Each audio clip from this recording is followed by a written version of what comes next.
morning. Thank you very much for joining us at this one-day training. On behalf of Cowlso, we'd like to welcome you to this one-day training, and I would like to welcome you back to the classroom. So please welcome one another and say welcome back to the classroom. Thank you very much, ladies and gentlemen. Without wasting time at this point, I would like us to be upstanding as we take the Nigerian national anthem.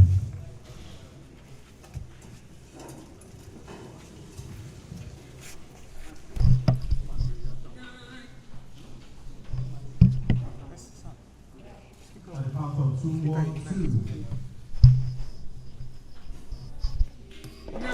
Nigeria, we hail thee, our own dear native land.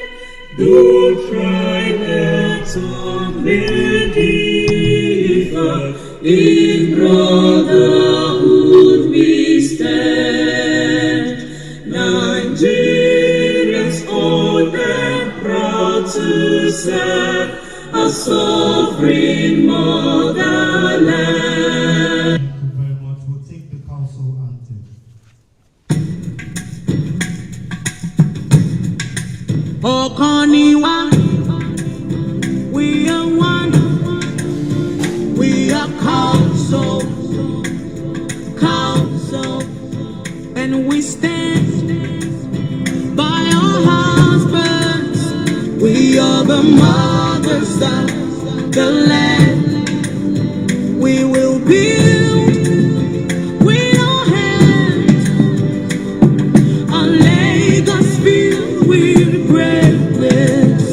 We are strong. We are Cowlso, Okoniwa. We will serve our land. We will stand for our people. We will rise and together we will build our home. We are strong. We are Cowlso, Okoniwa. Committee of wives of Lagos State officials. Inú ilé rẹ̀ obìnrin ló kọ́mọ ẹ̀rọ. Committee of wives of Lagos State officials. Inú ayé yìí obìnrin ló kọ́mọ ẹ̀rọ. We are strong. We are Cowlso, Okoniwa. We are strong.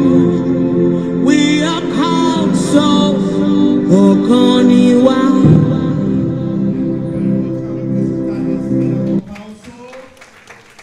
And I invite Mrs. Tolu Adeboale to lead us in the opening prayer.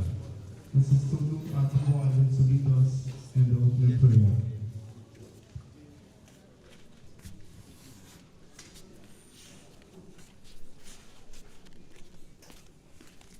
Good morning, Lord. In Jesus' name, in the mighty name of Jesus, our Lord and our God, we say thank you. We worship you for this beautiful hour, this beautiful moment. You said, is there anyone that lack knowledge? You should ask, you should seek.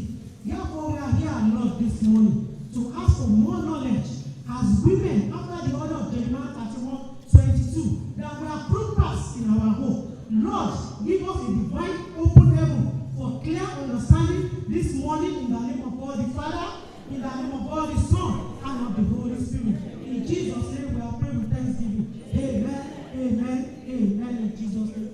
Thank you, Jesus. Thank you, Jesus. Can we please put our hands together for ourselves? Thank you very much for being a part of this one-day training. Like I had earlier said, you're welcome back to the classroom. And it's so good to see all our mommies back to the classroom to learn at this one-day training on protocol etiquette and security for Cowlso members. Without wasting time, ladies and gentlemen, permit me to warmly welcome and introduce our mother, the mother of our dear state, doing exceptionally well for this great organization, Cowlso.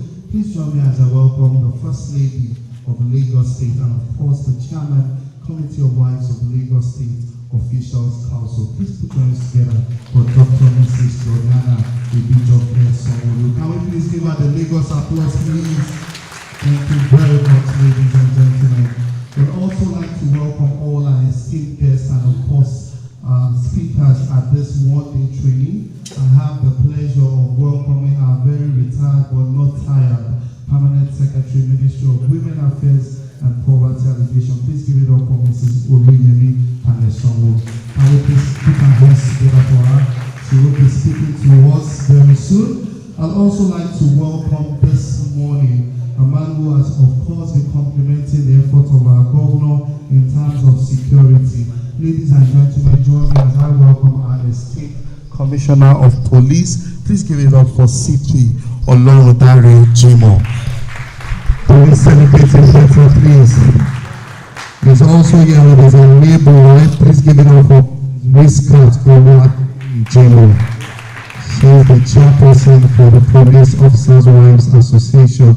We'd also like to welcome the Deputy Commissioner of Police in charge of the State CID, Banti. Please join me as I welcome DCP Tayo Akibishayi. Please can we put our hands together?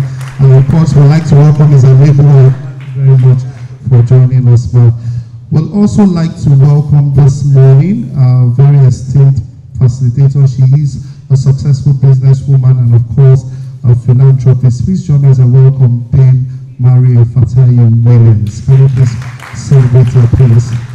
Thank you very much. And of course, we'd like to welcome all members. Can you put your hands together for yourselves? Celebrate yourselves. Look to your left and tell somebody good morning. If the person is not smiling, you can look to another person and tell that person good morning. If that person is smiling like Her Excellency, you can build the person, please.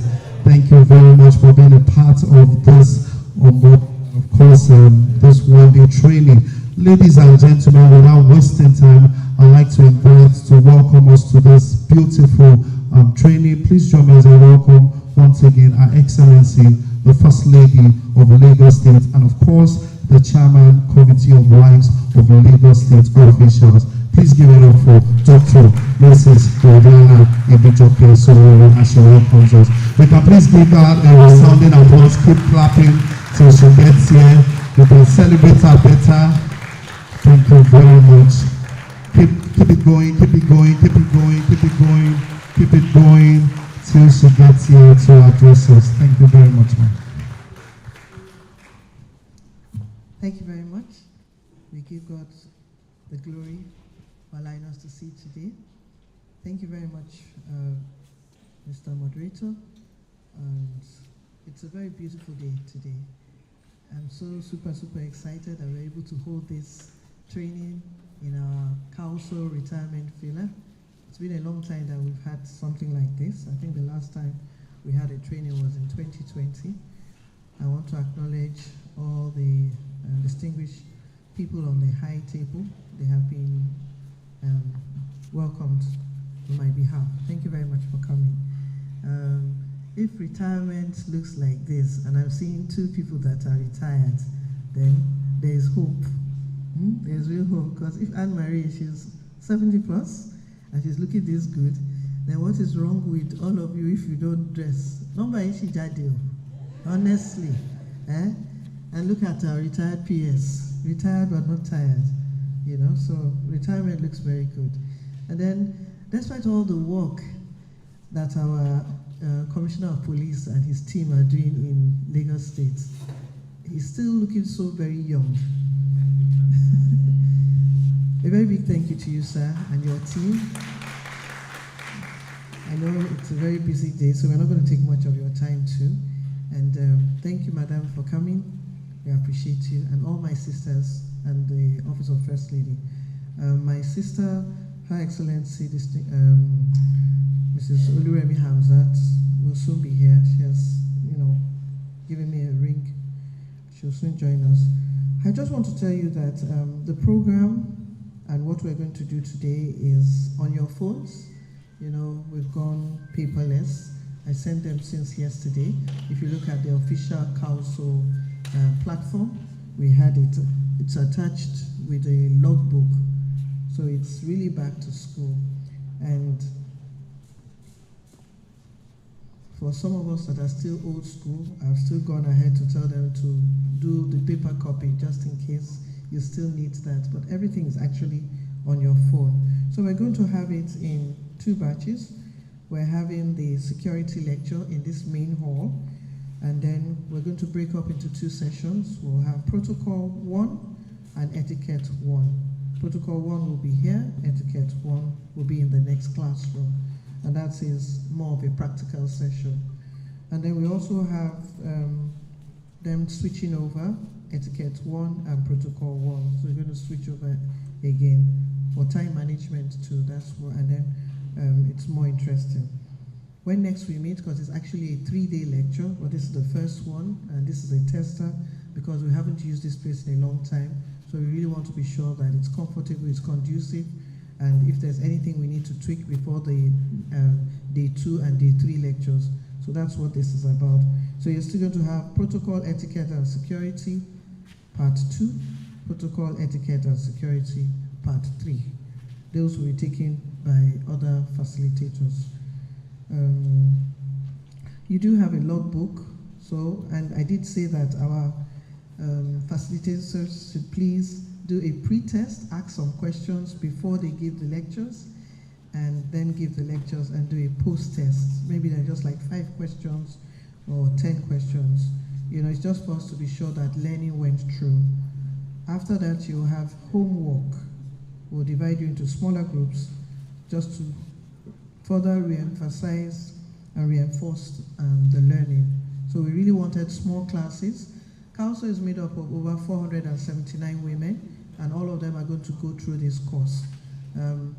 We had it before in 2020, so about 300 of them had gone through. There was supposed to be a last batch, but I think all of us are rusty, so we're going to go through it all over again. And every time we keep on having new officers are being posted, so it's a continuous exercise.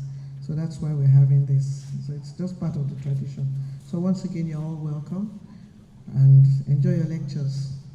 Agbalagba, God will fail you. Thank you very much. So we'll be having the Commissioner of Police coming up very soon. Thank you very much. Thank you very much. Can we please put our hands together for Her Excellency, the First Lady of Lagos State and the Chairman Council. We can make the applause better, bigger, better for her. Thank you very much. And she has been able to talk extensively. We have logbooks, and at the end of the day, I'm sure they will be awarding degrees to all the council women after this lecture. Thank you very much, ma. Ladies and gentlemen, we'll be moving straight to the business of the day because of our schedule for today. And this time we will be looking at the topic security. Of course, we know security is important in keeping our environment safe. And to take us through this lecture, I'd like to respectfully invite the Commissioner of Police, Lagos State. Please join me as I welcome CP Olorundare Jimo. Can we please give him the Lagos applause as he comes to take us on the first lecture for today? We can applaud him better, please. Thank you very much. Keep it going till he comes here. Thank you very much. And he's going to be talking to us on security.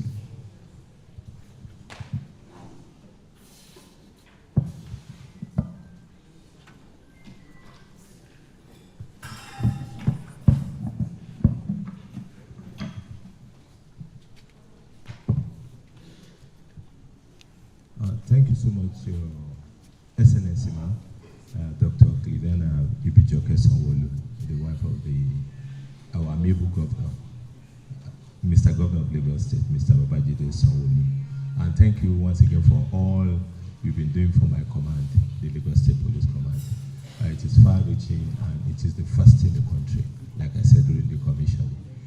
Please, I want to, before I go into the protocol, plead with all the executives and the honorable member of Cowlso to please let me give you a round of applause to our Excellency for what she has done. Because like I told you, Your Excellency, that that's the first standardized gender department that we have across the country.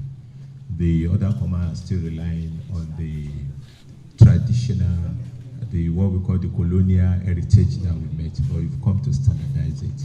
And they stand as second to none in this country. So thank you so much, man. So maybe if there's opportunity in the future to come and talk about it, or maybe before you round up, since it's one-day event, I would have suggested that maybe two can be incorporated so that she can come and give a lecture on gender issue, because it forms a crush of and important part of the training for all of us. Please let them take this daughter. So I will be standing on the existing protocol, but before I go further, I wish to recognize the executives and members of the Cowlso in Lagos State. And also, this is the only state that I've heard of this. I work in so many states, in fact, in all the geopolitical zone. I've been in Calabar, I've been in Abuja, I've worked in Darfur in Sudan, I've worked in Gombe, I work in Ibadan. I work virtually in all, including Gombe. I've not seen it happen. So congratulations, Your Excellency, for having this opportunity to have this forum. So I equally recognize our senior citizens, the retired permanent secretary, and equally those who are serving, and other government officials that are here present. I will read. Then I think most of my lecture will be explanation, so that it will not be just reading through. I'm the 41st Commissioner of Police for Lagos State by the grace of God, and we have received support from the governor. The kind of security architecture that met on ground in Lagos. If you bring anybody, I shouldn't be tired of saying this, as Commissioner of Police in Lagos State, he must perform, because the structure are there. This is because of the concern that the Mr. Governor of Lagos State asked for security. And there's nothing we have taken to him as either logistic or financial need or other assistance that he has turned down. He has always approved them.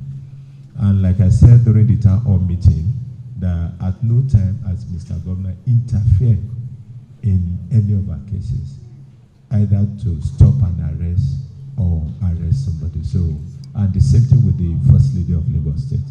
She has never interfered with activities.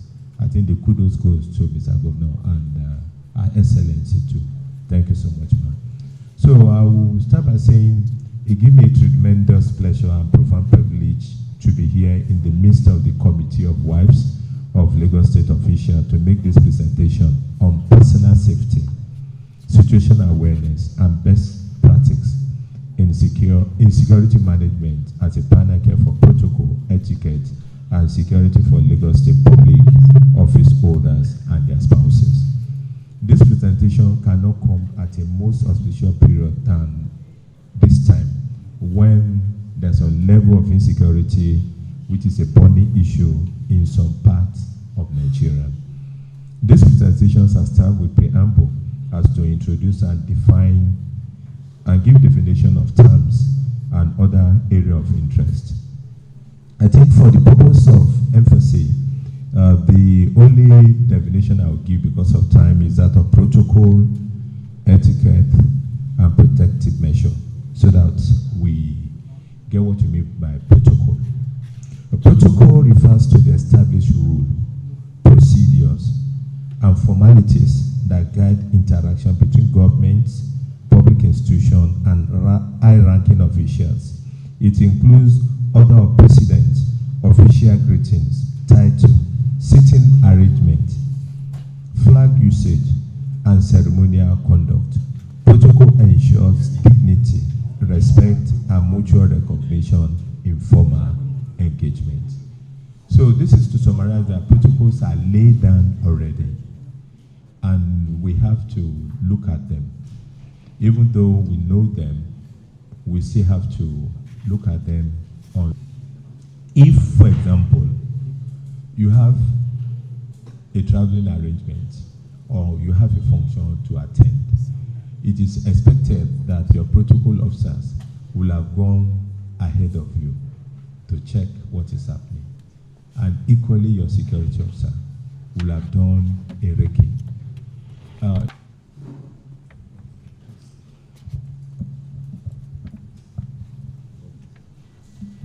And to inform the local police. And I think your protocol officer do that all the time. They find out from us, what are the risks on the route, what are the problems on the route. At times, there will not be security concern. It might be some people or individuals that are not pleased with what the government is doing, that will now come to the venue and start clapping and cause embarrassment for the government official. So those are the things that should be taken cognizance for. But what I'm saying in essence is that we don't just alter our movement for personal interest, except for safety need. We can do another planning for such a visit.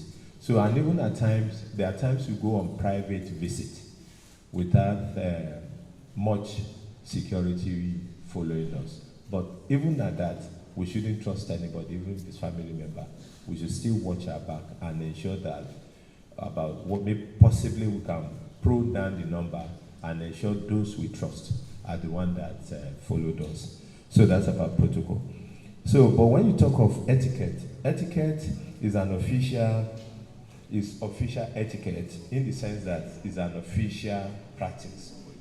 The way we do things, make it an etiquette. Even for every organization, there's what we call in the police the orientations of the officer corps. Then equally, you should have the orientation of the council. I hope I'm making a point. Because that orientation of the officer corps still dovetail to any organized setup. So your own orientation dwell to how you do things, either in public or in private domain. So which now form part of your etiquette. I think we are going to present a document to the First Lady later. My CID will do research on this to cover other area.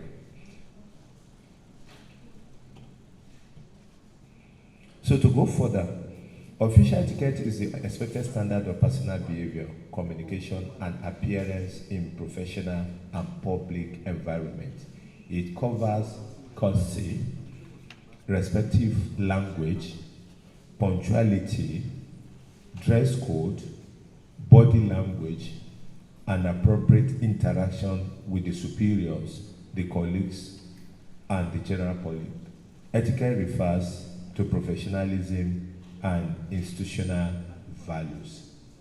Even though my wife, she's there, she's lucky that she had been part of POA from when I was public relations officer for the FCT command. So it's not strange to her, their practices. But there are quite a number of our officers who are Commissioner of Police or AIG that doesn't allow their wife to be part of POA from the inception. So it is when they now get appointed to a Commissioner of Police that their wife now start leading. So for such individual, it will be difficult for her to blend faster. It is difficult, it will be easy for them to deceive her into so many things. Same thing that applies to us. If we have not been part of council, maybe by the time our husband gets higher responsibility and we have to function in higher level, then it will be difficult for us. And that is why we want to encourage those who facilities and events. This includes access control, screening surveillance, crowd management, risk assessment, emergency response, and close protection for the dignitary and the VIPs. What I want to underscore here, which is important, is access control, both in our office and at home. If you don't have access control, then you have no security. No matter the number of policemen or other security services that is protecting you, you must have restrictive access control.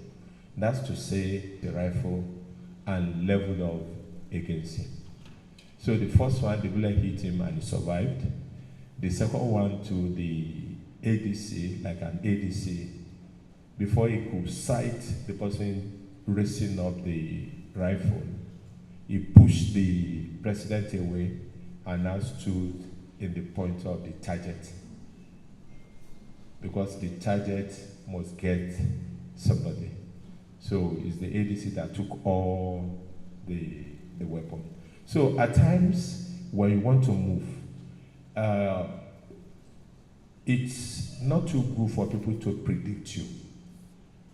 I hope I'm making a point.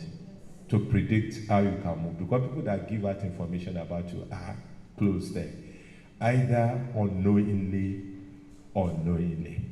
Even some of us that are security personnel, like myself, somebody can call my order and say, hey, where are you now? It comes into a problem because they use him to monitor where is Oga now, or where is Madam now, and things like that. I'm not saying we should sack our drivers. Drivers are the most dangerous people to be with us.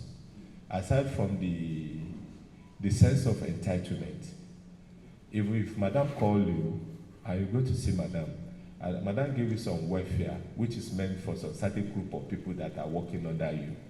The drivers look at, I'm the one that brought Madam here, what will Madam give to me? So, but for some of us that we have not employed, because once you go to a meeting with the First Lady and the driver parks you, you go and join the other drivers that bring the other people, and they'll start their gossiping.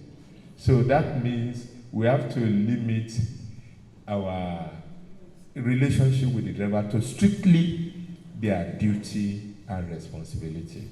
By the time we send the driver to you, even if it's a policeman, and you observe that it's too flippant, it's asking you questions. When you're on phone, the driver is saying, Madam, what is the problem with the other madam that is talking to you? You should know that that is not a good driver to be with. And equally of note, I'm not saying we should fire our drivers, but it is dangerous to have a driver to some extent that can hear your language. Because if you want to switch from the English to the local language, it gets to hear everything. Though we get attached to our personal aids, but we should study them over the time. How do you study them? Somebody has just been posted to you. That same day you are given, oh, take this 10,000, take this 20,000. Then the person comes with the mind that I can make money off where you are working. But if you observe such a driver or such a personnel for a week, you see the one that is contented among them. There's some that will never ask you for anything. He will do his work the way he does his work and go back home. Even if you are going to do something much for such a personnel later, you know that, oh, this is somebody you can work with.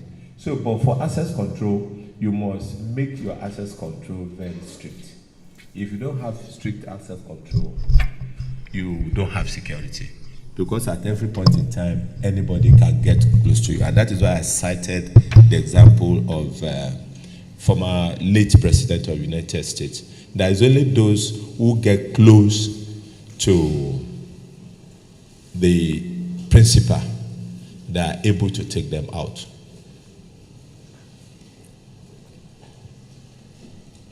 So, on this note, I want to most respectfully recognize the second lady of Lagos State, the wife of the Deputy Governor, Your Excellency, ma.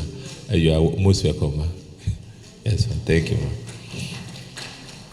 The interaction between protocol and etiquette and security in the context of public officials is a sophisticated, interdependent triangle, like a compendium. So the two are linked up together: protocol, etiquette, and ensuring adequate security. Because the manner we have seen instances in, let me say, Anambra, where somebody who is a foreign affair, ambassador now, went up and go and slapped the first lady of that state. Yes. That's too bad. So, and it was investigated. So, but because I'm not serving that state, I don't know the outcome of the investigation. So that the change that etiquette will bring, no matter how aggrieved we are, no matter how unhappy we are, no matter what somebody have done to us in the past, once we come to a forum like this, we'll follow the protocol and etiquette so that we don't trigger confusion in the system. They said in the media that when a dog bites man, it's not a news, but it is when man bites dogs that it becomes news. I go further to say it is less about balancing competing interests and more about integrating them into seamless whole when executed correctly. These three elements create an environment where the official safety, dignity, and mission are simultaneously upheld.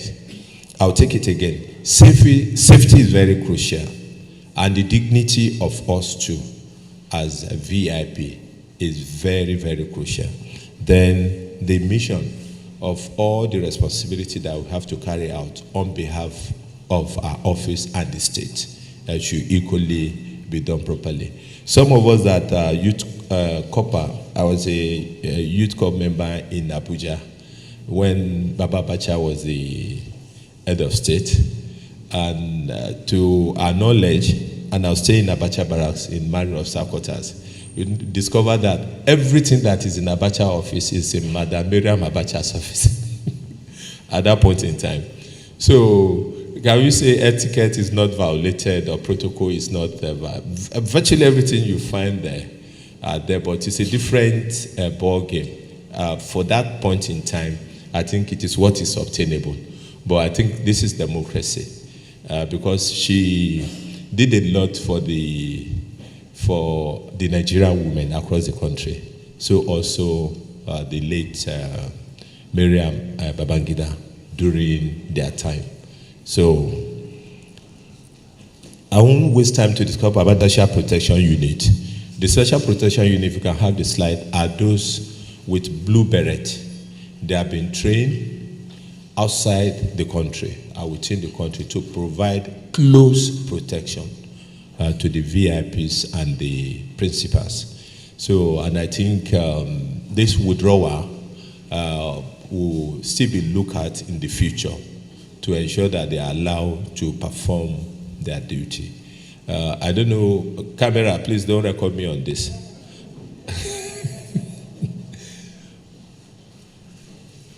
Because our own understanding is that it is because they cannot kidnap big personalities that they are kidnapping the soft target. So, but if the big personality are not exposed to kidnapping, then it causes a problem. Just one captain of industry.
Maybe we just need to have 3 to 4 policemen from that jurisdiction to be able to police that event. So let's now assume that those personalities have no protection as they are coming. Even if we put 50 policemen, they will not be able to ensure the security of that atmosphere. So that's why under the SPU, we believe that in the future, maybe near or later in the future, there may be change of directive, we hope so. Because even if we withdraw all from VIPs, it will not be enough to solve the problem that will be triggered from their being withdrawn. So I think I'll be skipping executive VIP protection. Yes, core function and responsibility.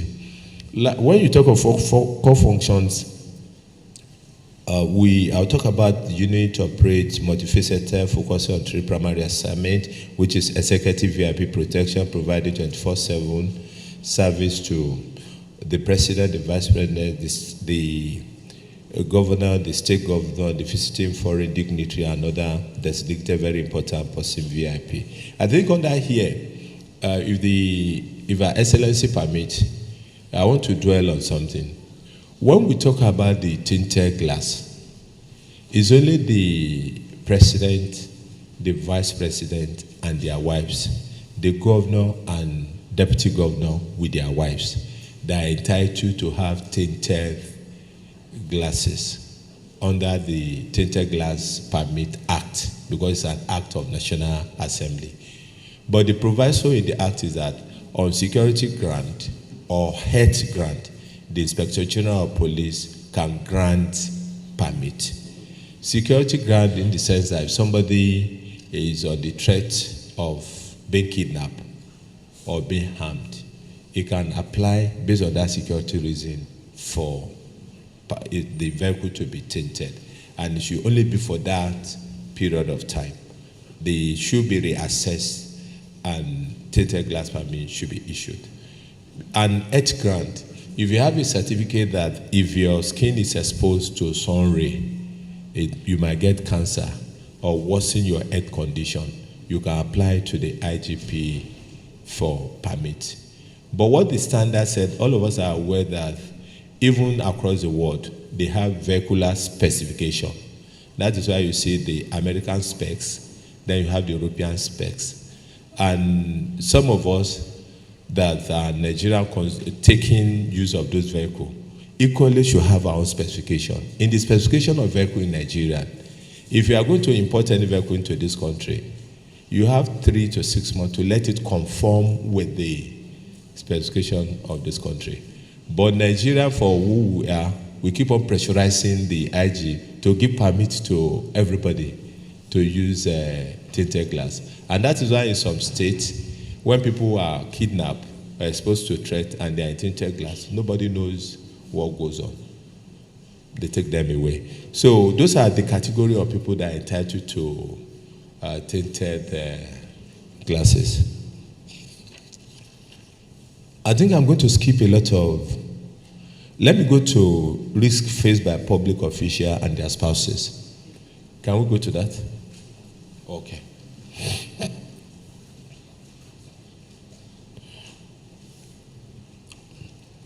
Public officials operate in highly visible and influential roles, which exposes them to a range of risks arising from their responsibility, public exposure, and decision-making authority. Personal security threat. Public officials may face threat to their physical safety due to their position, policies, or public profile. This threat can come from disgruntled individuals, extremist groups, criminals, persons seeking attention or influence. I will dwell on person seeking attention or influence. And that is why you see the social media cause more harms than good. If you want to remove anybody from office today, go to the social media.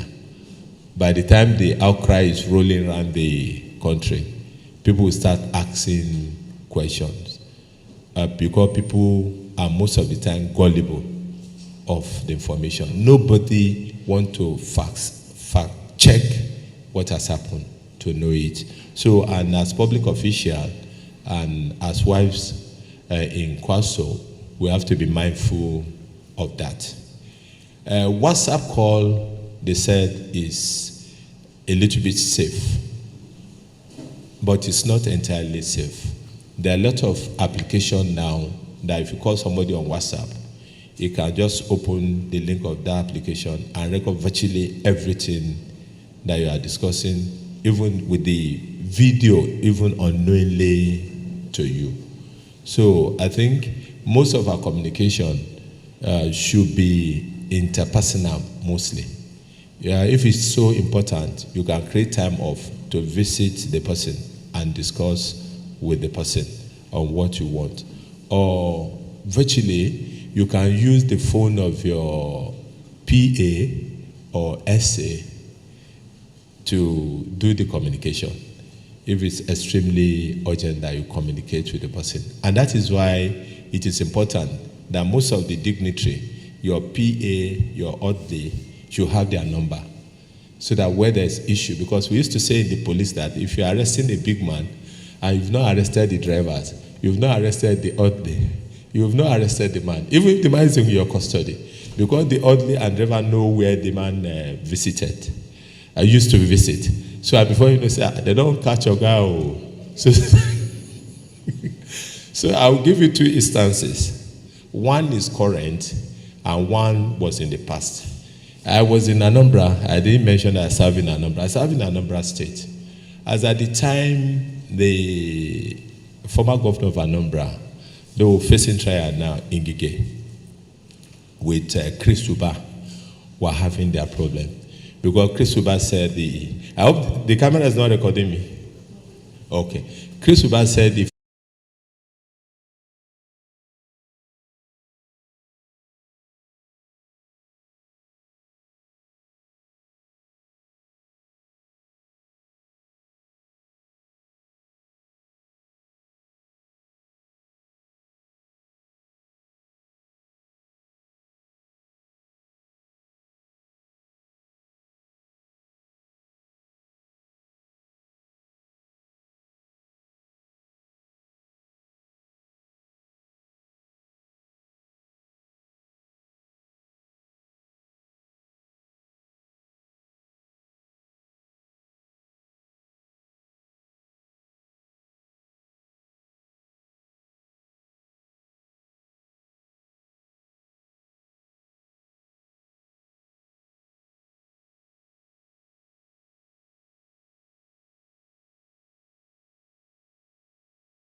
part of the people that are planning that is from Delta State. I'll not mention them also.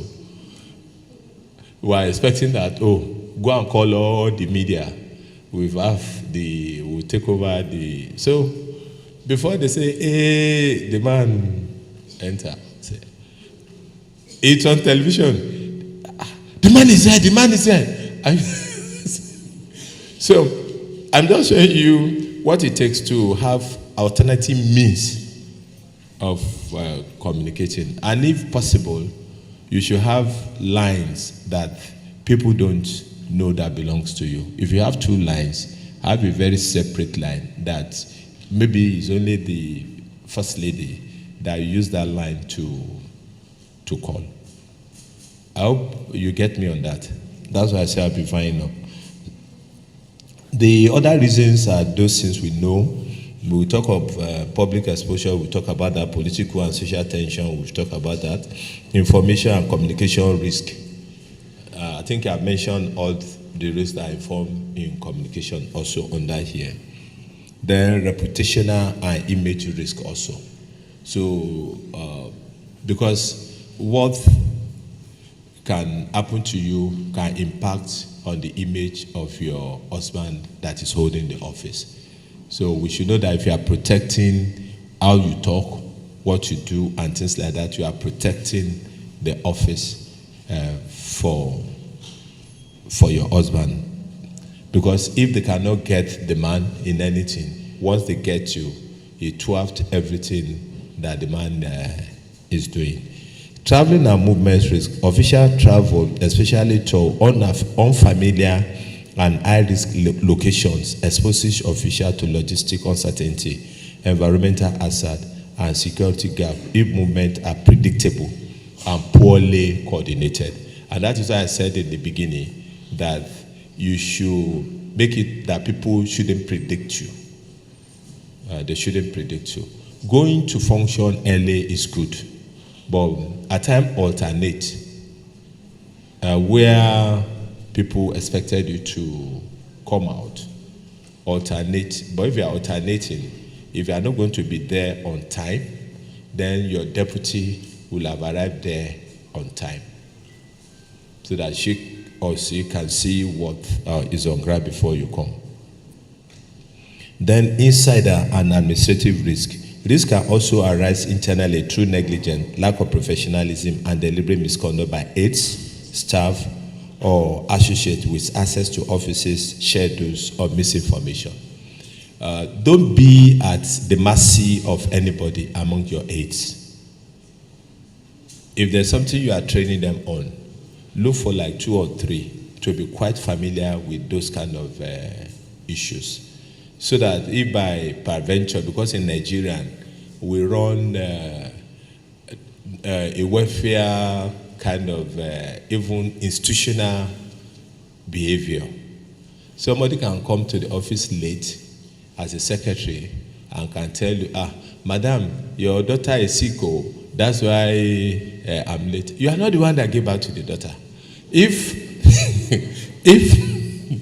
somebody is to report 7 o'clock, and he reported 7:30, reported 8 o'clock, at times he doesn't come at all, you can't work with such individual.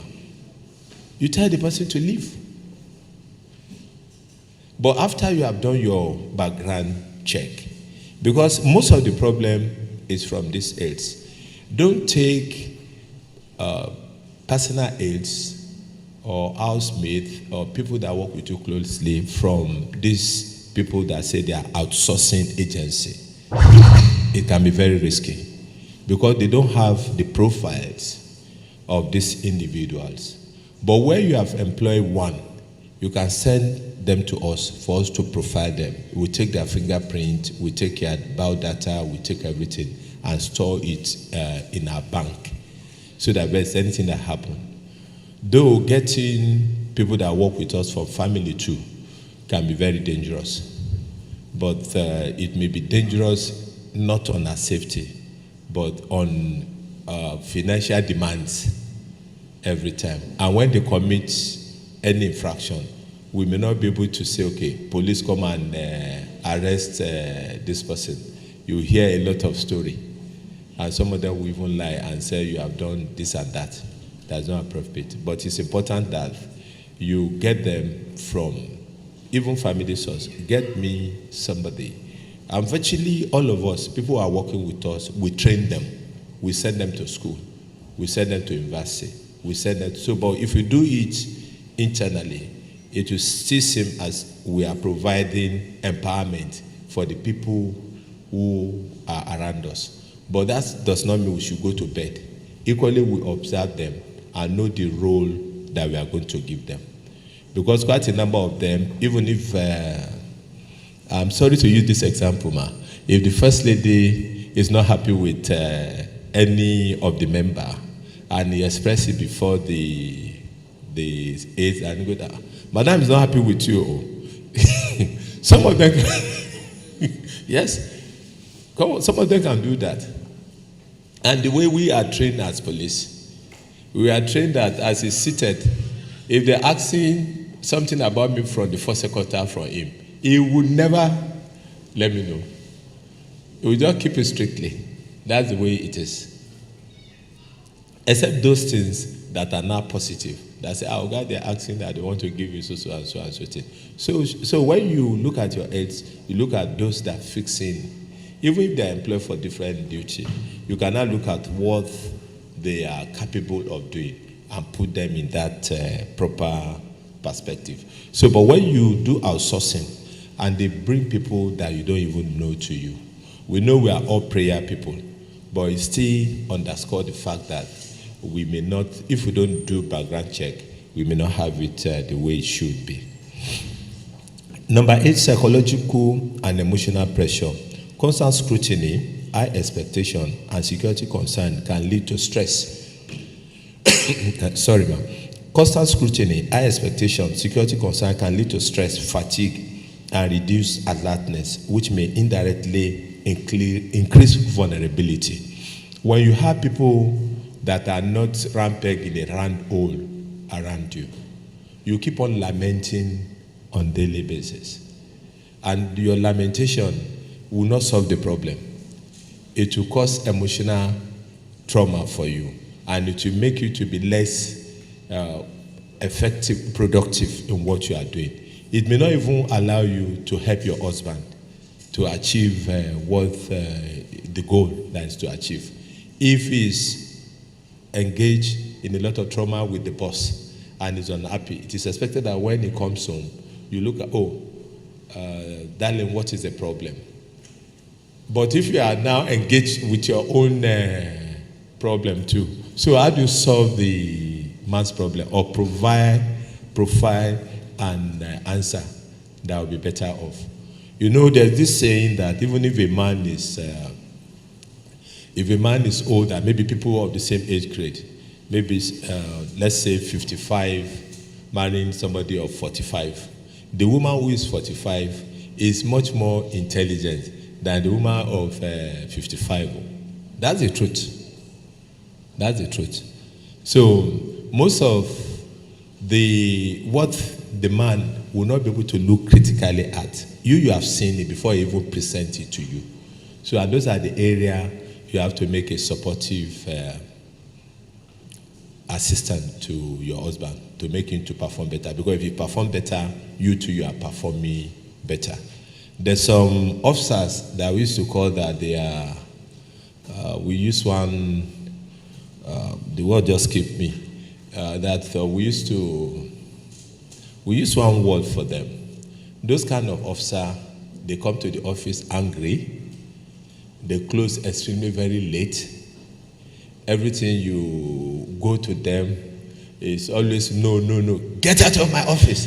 If you are seeing a boss telling somebody to get out of my office, is the lack of capacity in management to be able to manage the situation.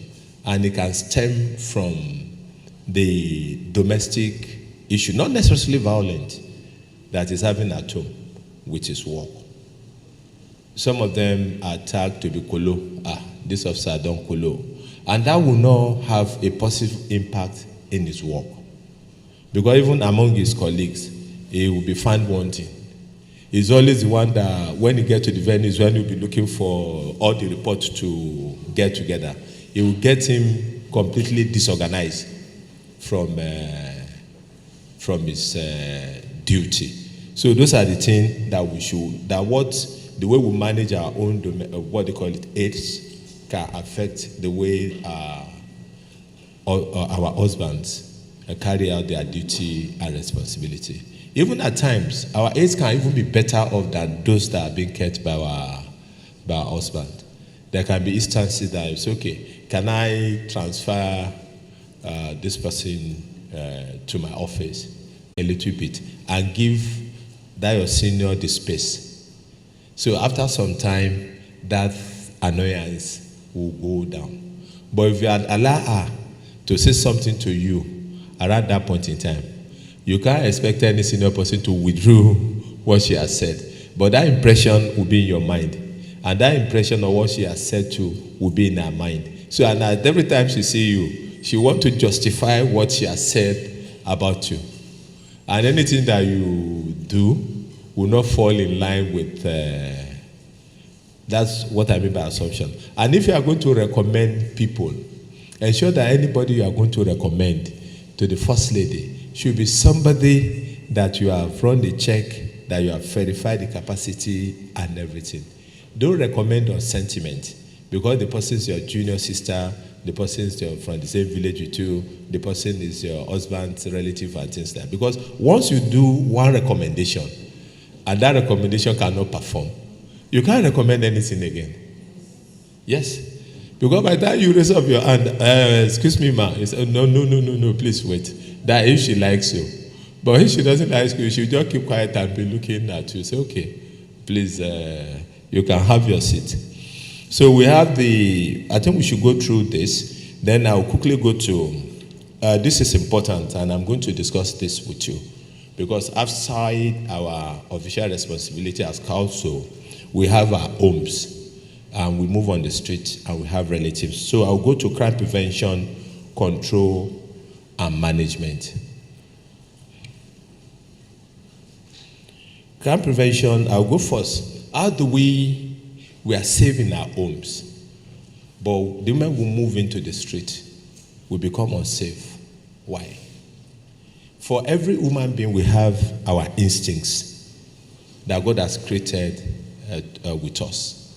So that instincts can be said. Because when we discuss religion, it's a different ball game. Whether we say they are angels, according to Islam, they are following us, and I think some part of Christianity to believe it that God created angels to follow us everywhere. There are times I used to tell people that if a place is dirty, I will not enter. Because with the angel that God has said should protect you, we tell God that, look, this man is entering to very dirty environment. So I'm just trying to set a point. So how do we are secured in our home, on our beds, on our chairs, in the car, and we get to. So that means our instincts as human beings at times might give us some warning signal that what they are telling you doesn't add up. Once you have that doubt, explore it. Don't whisk it away. At times you might want to step into your car, and something instinctive will say, why can't I go by 11 o'clock? Oh, let me just call madam and inform them. At times you park somewhere, somebody uses car to block your car from going out. Those are instinctive something. And when you train your instincts, I'm not saying this works for everybody, but psychologically, when you train your instincts over the time, even if somebody is gazing at you at the back, something will make you to turn around. It's not juju or anything, though maybe prayer helps it. So your instincts, if they are going to be armed on your instincts will let you know. Let me give you an example. Something happened about 10, 15 years back in a state that is close to us, but not Ogun, but not with the present administration or governor, even in that state. They are about getting to 15 to 20 years. There's a chief executive that's supposed to go out that day. And there's somebody that pray for the family and said, Alaji, don't go out. Sorry, Christian. Your Excellency, don't go out today. And they went. And 2 of the escort vehicles get involved in accident. And people died. That man become like God to them. He control all their affairs. I hope I'm making a point. So detach, when somebody, God, both in the Quran and the Bible, is closer to us than, let's call on him. So at times, people like that will come around you to say 1 or 2 things, and those things, you can verify them to be true, but be careful. Whatsoever we are looking from God, and God didn't give us, and he keep us steadfast with him, we should thank God. Because if he push us to the other side, because the other man, who is Satan, will say, God, you have been looking for this thing for 10, 20 years. He didn't give you. Me, I'll give you in less than a year.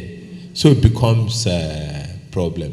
Some people become rich, and they said they've been looking for money from God. I won't mention somewhere that God didn't give them for 20-something years. And they get to somewhere, they get. So all this, I'm talking about instincts. So let's obey our instincts when it comes calling. So in crime prevention and control, I'll talk about crime prevention through environmental design.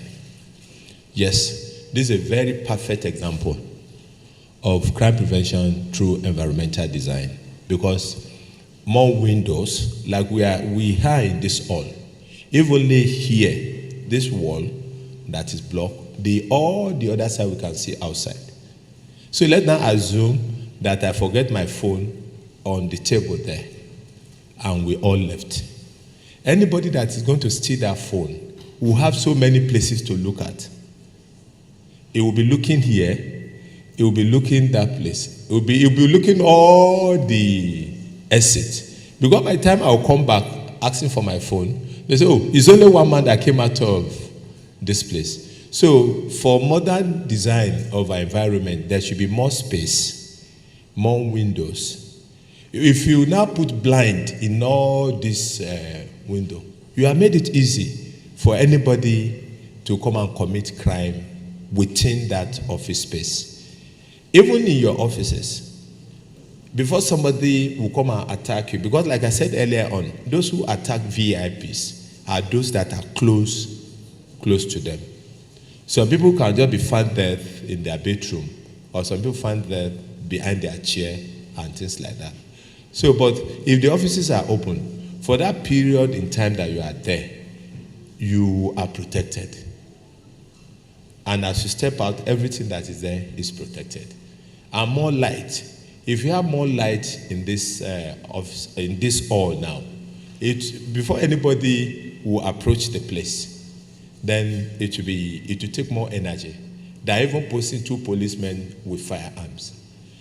If, as a commissioner of police, if you are going to give me 5 security personnel police, my time is up.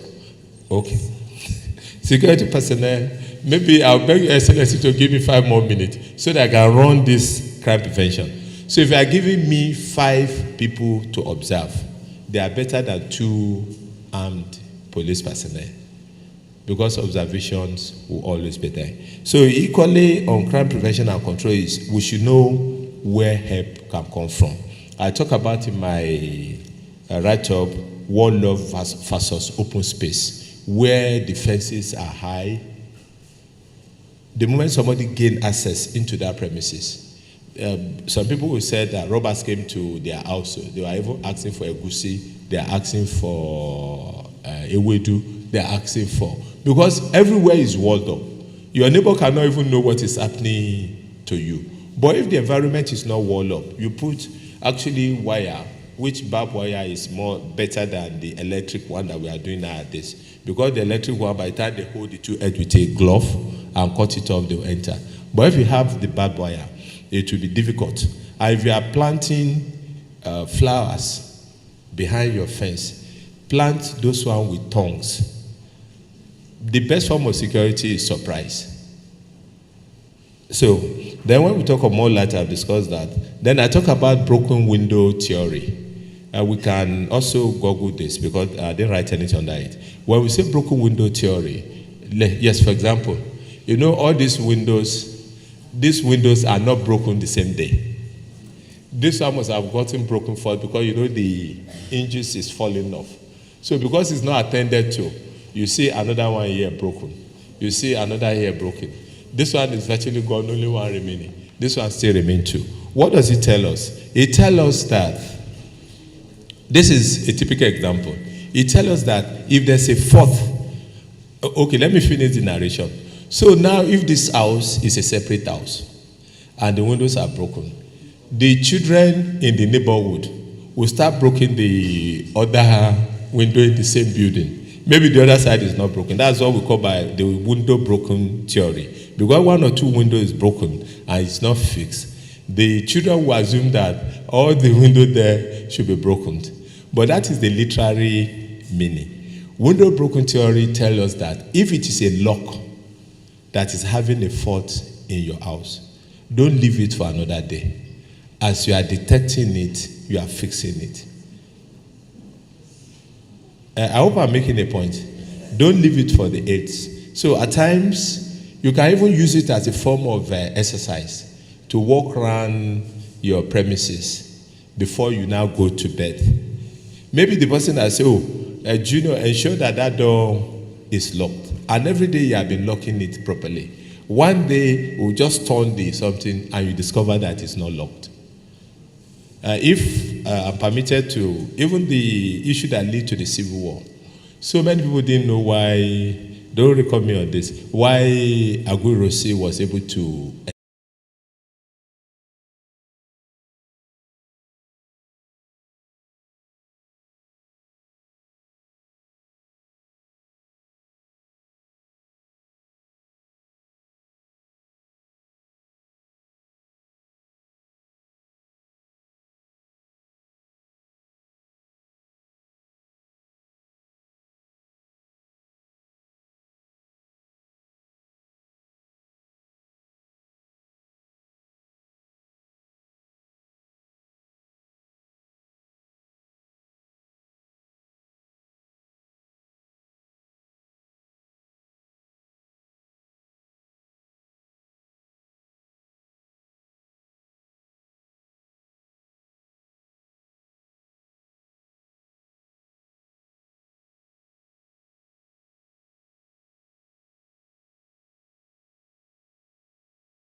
on it, check them, know what they do.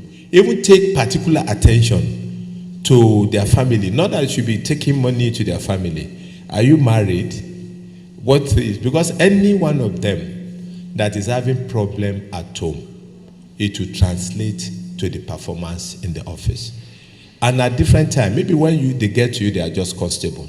They don't have much problem. But by the time the wife will start weighing on them, it becomes a different thing. So let us observe the conduct. And more especially our domestic staff.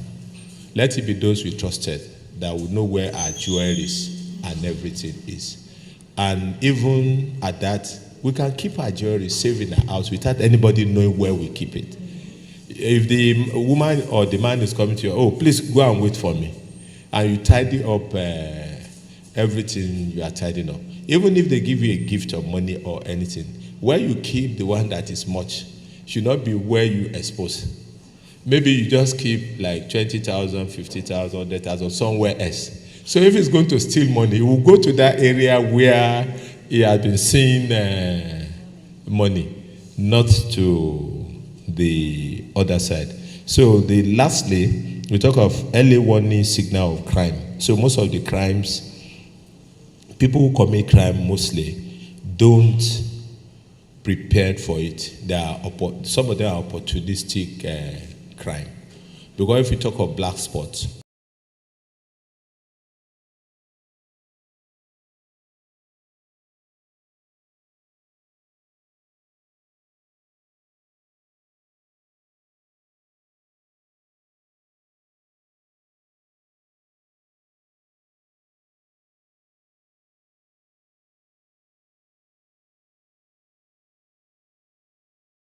if your aides are using 17 Pro Max at all. Some of them actually can be given to them by people that visit you or other way or so. But if your aide is using the same phone that you are using, there is something you should watch out for. So prevention, threat, survivor. So I think this is what I can summarize and abridge in my lecture. So if there are questions, before they show some videos, if it is possible, or some of the crime scene, so that we can look at it, then if there are questions, then I will take the question. Your Excellency, thank you so much for the opportunity. Thank you. Thank you.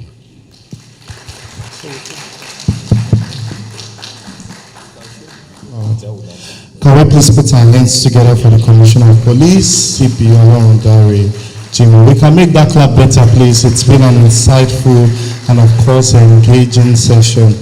We'll take the videos now before we take questions. I would like to hand over to the technical team so we can see some. I want to say that some of the videos might not be pleasant, but they are not terrible anyway. So we should just learn from them so that I can now explain. Thank you, ma'am.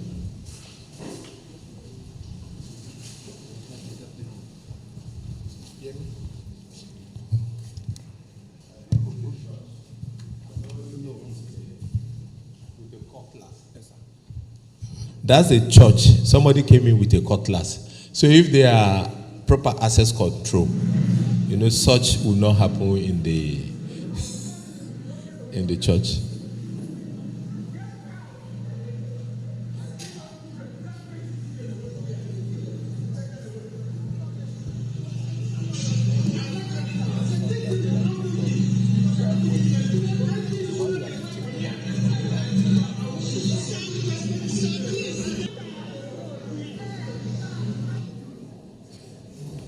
So you can see this. If there are proper access control, they will not have access to bring in a cutlass into the church. The next one. Oh, you are taking this one. This one will take our time, but I don't think we have that time. This one is on Oga harvesting, but I think it's important we watch it. Okay, go ahead.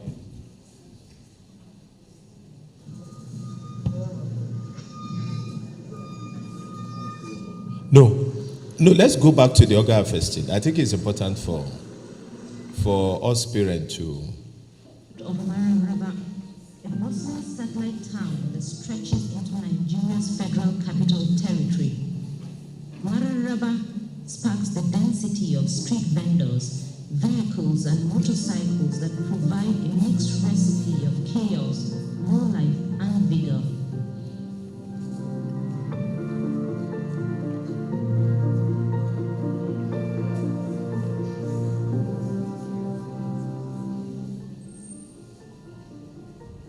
its thousands of residents, many from a blend of Nigeria's multicultural identities and low economic background, the community faces an explosion of youth unemployment and poverty.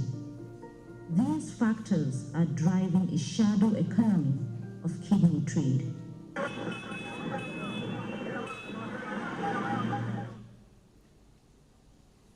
Life in Mararaba is hard, as families struggle to make ends meet. But the mostly idle youths also find ways to break the shackles of poverty. The youths plot their way into a dangerous trade of kidney sales. I will go for an Albert Niger. So I will come and tell me say that okay, let's talk. I will go out and talk. He told me that there is one business for town inside Abuja. He didn't do kidney arresting. So I don't kind say they will carry my kidney go outside country. I will have say no. And me and the person will get kidney problem. We do tests. He will GOT, then they will give me 1.1. I told him that his money is too small. What of 2 million? Uncle said no. Say they will give me 1.1. We talk. Uncle said okay, they will give me 1.2. Abbas is one of at least 6 young men from Mararaba that have followed this dangerous path. The black market trade in kidney thrives on 3 key groups of people: kidney brokers, hospital staff, and local agents who scout for vulnerable youths and minors within communities. 16-year-old Yahya Musa was lured by his friend Abdul Rahman to sell his kidney. That friend acts as a local agent for kidney brokers. There is one day that one of my friends called me and told me that there is one hospital that they used to sell kidney there, that him to sell his own, that they are going to give us 1 million for the kidney selling. So after we went for a checkup for 1 week, they now called me for the next day and tell me that I should come on Wednesday, that they are going to do the operation on Friday. So after I left home and go to there, they now do some checkup for me. And on Friday, we now enter the operation room around 9 o'clock.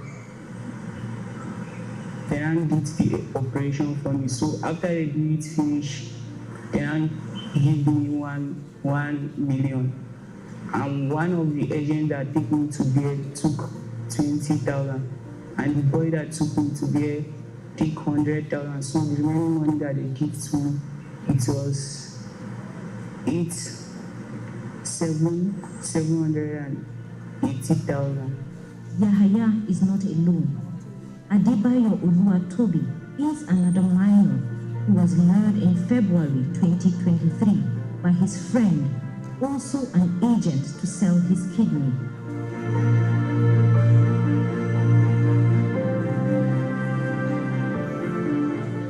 On the fair, this was no get right. Come on, 70 years old boy kidney, sell am.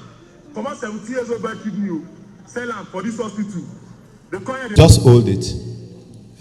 If you can do this within, you can see some people discussing there. He was attracted to this man, and maybe some of us will know, they call him Obama in Computer Village, because of his necklace. The necklace worth value about 15 million. So, but the suspect sold it for 8 million. So, you take it back and take it from the beginning. So we said, if it can happen in broad daylight in Ikeja, we must go all out to look for the guy. So that's the guy coming with his pickup. Yes. So he came to survey them. Then you see him coming back the second time now.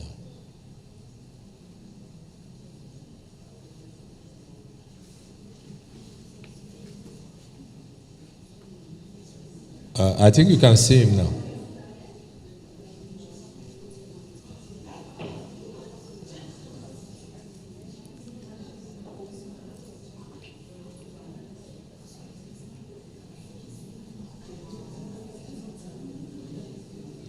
Then you go to the second one, and the second one. Carry your cap comot. No, you are still repeating the same thing. If I come back here.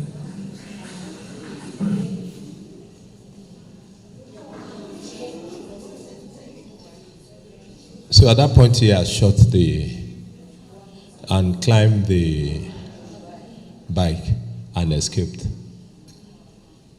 So we show him his picture when he was arrested. The last.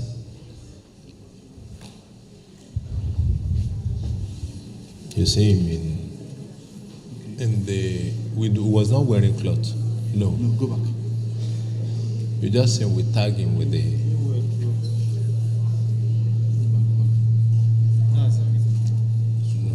School of. The picture was attached to. We send it to him. So we have to get him in Ikorodu. He changes up to 5 numbers. And it is very easy. Maybe don't record me on this. You see, when somebody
This is an electrician.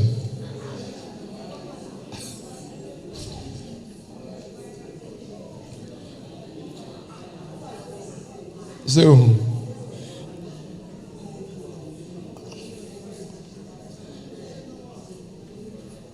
you can see how he rolled the.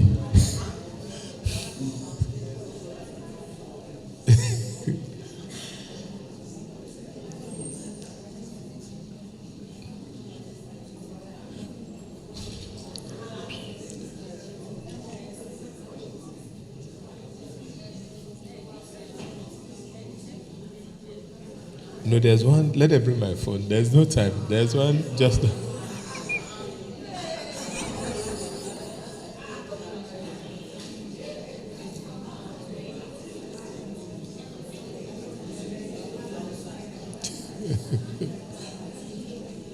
So that means for us that are engaging in one construction or the other, we should have somebody that is checking for us. We should have somebody that is checking for us. There's some bricklayers that we arrested. Once you drop the trailer load of cement on your site, they cultivate the habit of coming with empty bags of cement. So they will come with the empty bags from their houses that is similar to the product that you have bought. So, but when you come in the evening and ask your supervisor to count the bags of cement you used, they will be counting their own empty bags. And they'll be taking the records from what you have. So I think on this note, okay, questions? Okay. Thank you very much. Can we applaud our CP, please? Thank you very much. We'll take questions because of our time, because we need to move straight to the next session. Do we have questions, please? If you have questions, can I see your hands up? One. Who else has question? Okay, let's take that question, please. Thank you. Thank you. Your Excellencies, our facilitators, distinguished guests. My first question is on security of domestic workers. So you spoke about the drivers, that it is not wise for us to have the driver that can understand our language. But what about if we have the one that does not understand our language? How will we know if that one is planning against us? That is number one. Then the number two, you talked about the tinted glasses, that they are for the president and the spouses, the governors and the spouses, and on health issues. What about the other important personnel, like the ministers, etc.? What about those ones?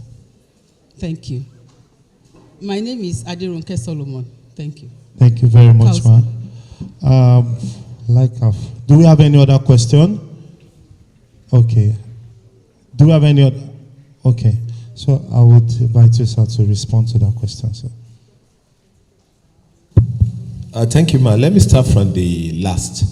You know, I said there are two provisos in the Tinted Glass Permit Act, that on earth grant and security grant.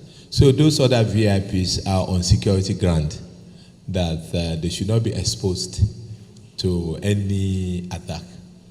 Like you talk of the ministers, you talk of those in the National Assembly and the otherwise. But they must get permit from the IG to have it on security grant. I remember when I was PRO for the FCT Police Command, and we started the enforcement then, the retired GP Okiro was the IG, and he ensured that we should come and remove the one in his vehicle. And we removed it. When we went to the gate of the National Assembly, I was a young officer then. I was the officer that flagged down the former Attorney General and Minister of Justice, Adoke, then. And he stopped and said, young officer, I said, we want to check whether your vehicle is factory fitted or is those that they use cellophane. The one for cellophane is completely out of it. So, and he asked his driver to stop and wind down all the glasses and we check in conformity. So for on security grant is why the other VIPs are given. Then the first question that, I'm not saying you shouldn't have a driver that speaks your language. But if you have the opportunity, because if you want to change direction on what you are saying, the man is hearing everything that you are saying. Let me give you an example that is practical. There's a commissioner of police in Delta that is to be removed, and they want to put under commissioner of police to take over. So when I think about more than 5 years, getting to about 7 years ago. So when the IG then called him and said, look, this man that is commissioner of police is so powerful, and tomorrow come to the headquarters, I'll give you the signal by hand so that nobody will see. Then you go to Delta and go and resume. So it was in his car. So his driver called the driver of the commissioner of police in Delta that you people should be packing your load, so because we are coming. So whether they speak your language or not, they are not, and you can't drive yourself. Because the moment, so you need to watch for early warning signal in them. Anyone that starts interfering with your communication when you are talking, he doesn't mind his business, you should know. As we are here, all of them will gather within themselves. Even though that you came in buses, they will be discussing their principles. They do it to us men. So I think that's the answer. I'm not saying you shouldn't, but where you have somebody that has been working to you and you can trace their origin, maybe to a very, there's some certain group of ethnic in Nigeria. If you are going to give them oddly or escort that is from where they come from, they will not agree. Yes, they will not agree. There is no for them. So, but I don't want to be taking on that. But they will not agree. Over the year, they don't agree. So, thank you, man. I think there's no more question. Okay. So, Your Excellency, man, thank you so much for this opportunity. And I'm happy to be here. And I promise Your Excellency, at any point in time, you still call on us to come. We are certainly going to oblige and come. Thank you, man. Yes. Thank you very much. Can we please put our hands together for our esteemed Commissioner of Police, CP Olorundare Ejim. We can make that applause better for him.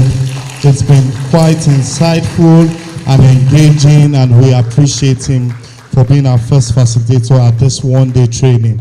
Your Excellency, while we was delivering this lecture, we also had the presence of the wife of the Deputy Governor and the Vice Chairman, Cowlso. Please give it up for Her Excellency, Mrs. Oluremi Amzat. Thank you very much, ma, for being a part of this. We'll take a few pictures now before we move straight to the next section. Please note that the next session will be breaking into groups, and some others will be moving to the next classroom for the next section. At this point, I'd like to respectfully invite Her Excellency, the First Lady and Chairman Cowlso, Her Excellency, the wife of the Deputy Governor and Vice Chairman Cowlso, and all our facilitators for this first picture.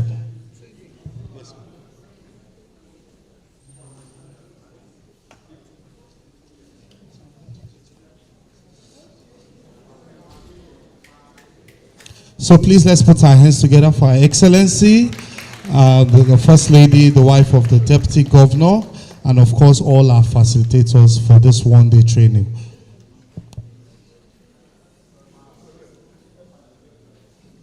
Please, you can come, ma. I hope we are having a nice time in classroom. We are, yes. That's a good response. So maybe we should extend this for another 1 week. Oh, they are all ready. Yeah.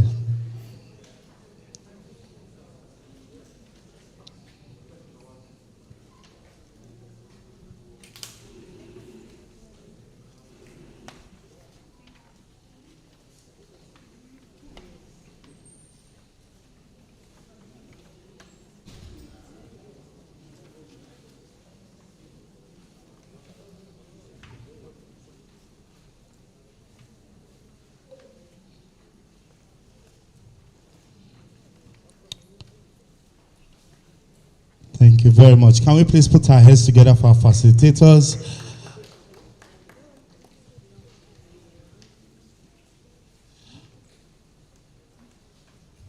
We'll be moving straight to the next lecture. And of course, this time we will be breaking into groups, and of course, there will be Group A and Group B. On this side of the hall, we have the Group A, and the other side of the hall will be the Group B.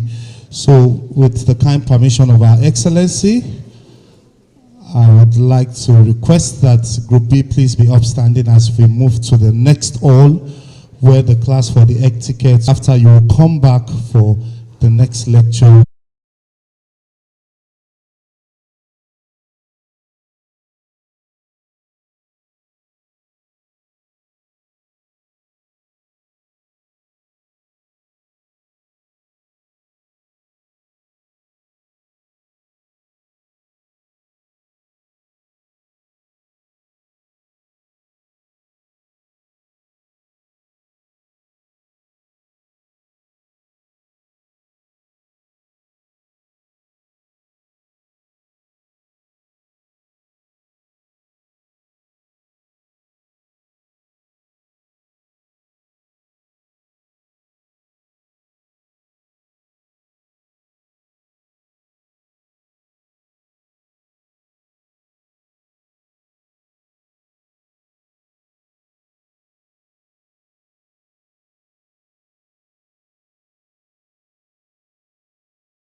Fairness is another quality of etiquette.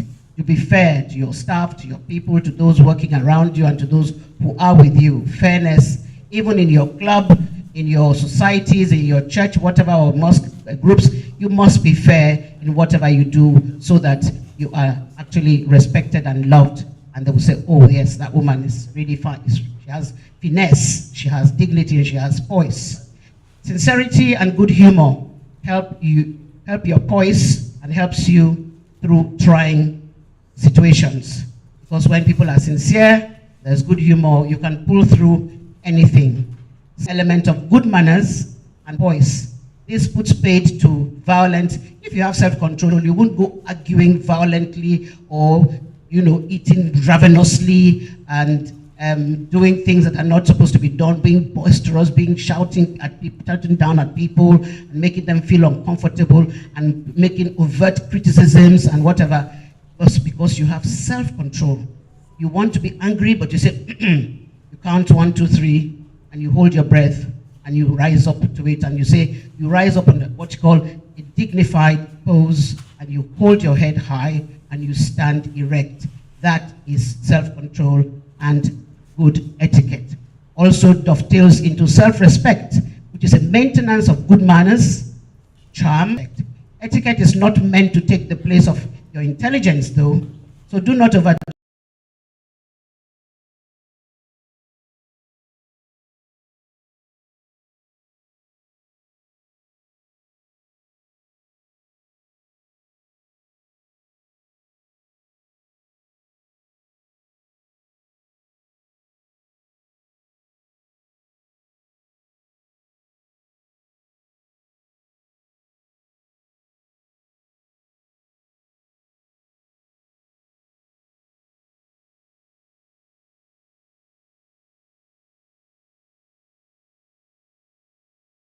Whatever, I should take a different route and get there late. You get there late, you will not find the president. You will not find anybody. You present your letter of credence to yourself. So punctuality, like they used to say, is the soul of business. And I think that has to be managed properly, nothing like African time. This is very important also for special guests and their hostesses. African time is an aberration that has no place in etiquette or protocol. It has gotten so bad nowadays that you get an invitation stating 9 o'clock for an event, and the people who are planning that event know that it's not going to start until 11, but the card reads 9. How dare you? Who does that anywhere in the world? And so you get there for 9, or you get there, say, okay, let me even give them African time. You get there for 9:30, and believe you me, you are sitting till 11. You get there, even work is still going on in the room. They are still doing 1 or 2 things. No. That is completely unacceptable. And we are becoming so steeped in this wrong attitude and wrong values that it has suddenly becoming the norm. And it shouldn't be the norm. We can't put on an IV 9 o'clock. If you actually do it and you know it's for 10, you will put on that invitation card 9 for 10. So the person knows that after 10 o'clock, the person is late. And that 9 for 10 means you have that 1 hour gap to come and to do the necessary and to come there. And if you come early, you do other things, you familiarize, you do whatever, but you are not late and you are not too early. But 9 for 10 is there on the card. But to say 9 o'clock and you start at 11 and you start comfortably, in other climes, the people will walk out and they will go. But I think because Nigeria, maybe people are looking for things from other people, you are respecting the government, you are respecting the people there. Even at times you go for these things, the principal hosts have not come. So you, the guest, that's supposed to be the more important person, because without you, the function will not really be successful. You are the one that ends up taking the brunt, and it is not correct. And it is something that we, as wives of Lagos State officials and Lagos State officials ourselves, should start to take a serious note of and realize that we are going down the slippery slope of wrong etiquette and protocol in all of the things that we do when it comes to African time. So everything is so properly planned with all of these formal outings and visits that you find that even to where you stand, to take pictures is already marked out, and you've got to be very, very correct. Now we are talking of courtesial before every visit. The visitor and host should be briefed about each other's backgrounds, our likes, our dislikes, and purpose of the meeting. This is part of what protocol does for you. It's not you, the person, but it's your protocol people that do all this background, whatever. It's even worse, or should I say better, or really unimaginable, the things they do when it comes to high-profile courtesy visits. For example, the first lady of a foreign country visiting you or you visiting them. This is handled by protocol officers on both sides. At the federal level, these preparations are overseen by the state chief of protocol, the scope, who is normally an ambassador, and the Ministry of Foreign Affairs. For example, you see this visit of His Excellency, our President Bola Ahmed Tinubu and his wife, the First Lady, Olorunmi Tinubu, to France, to Mr. and Mrs. Macron. Before these visits can get to this is not an official visit, it's a state visit. A state visit is different from an official visit. An official visit, well, not too much happens, but a state visit, they put the full works out. It's a red carpet affair. But the amount of work that goes behind the scene is unimaginable. They will get to the details of what Mr. President eats and does not eat. They will get to the detail of what he drinks and does not drink. They will get to the detail of even to do with his health and what have you, just to take, it is all very, very well packaged, but it is at such high security, secret level that it is from one protocol to the other protocol. It is at the Ministry of Foreign Affairs, and they get all of these details. You will be surprised what they get to know about you on this kind of visit. You might not even know it, to the extent that they will say, oh, the wife does not like XYZ. How do they know it? They do know. Oh, you know, she doesn't wear shoes that have heels. She's always in pumps. They get to know. Oh, she doesn't eat anything sweet. We've got to make sure that her dishes don't have any sweet, don't have any saccharin, don't have any. They get to know that detail. It is that detailed. So that when they also are coming here, you've got to do this. I know some of these things because there was a time we used to receive some top official from France coming to visit when I used to work then. We would go to the extent of finding out so many things that the wife of the man would even call our MD and tell him that, oh, you know, my husband doesn't do this, doesn't do that, doesn't like this, doesn't like that. Then the details will be passed on to us to be able to handle. That, if that goes on for chief executives visiting a nation, you can imagine what goes on when these things happen. And these are properly prepared visits that you can't take for granted. And when they do the banquet that goes with this, which you will see, there's no space for Mugomoya. You cannot go and ya. You cannot go there because your name has to be on the list. Your name is not on the list, you're not going anywhere near there. First of all, the access control will not even allow. And even if you eventually manage to rig your way to say you are inside the lounge of the place waiting, you will not be called in because it is that detailed that every person is known that is coming to the last detail. And you are tagged and name tags are put on the table. So that when we talk on banquet. Protocol and etiquette guide every detail from greetings and gift exchange to photo positions. Knowing these facts builds confidence and prevents conversational mishaps. Because if, for example, you don't know, like you have a visit and the person that's coming to see you has no children and doesn't want to have children or does not want to be a mother or something, and then you come here and say, oh, hello, hi, you have the children. Oh my God, that's a blatant boo-boo. You should have been told by your protocol people or people that arranged the visit that, ma, this person has no children, she doesn't like children, or she whatever. These are the things of that makes you feel comfortable and don't make you feel that you have made a boo-boo. Some cultures, you are not supposed to see the foot of somebody else. That is the sole of the feet. And then if you sit down and then you now cross your leg in such a way that your legs are up like this and the person is seeing your foot, it's like as if you are telling the person to their face, you can go to hell. Sorry for the use of my language, whatever, because you did not learn what their cultural biases are, which should be brought to you that they should know. And so therefore, you made an ethical and etiquette boo-boo.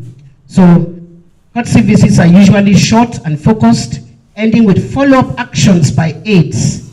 The visitor speaks first. After introductions, discussions may continue privately afterwards.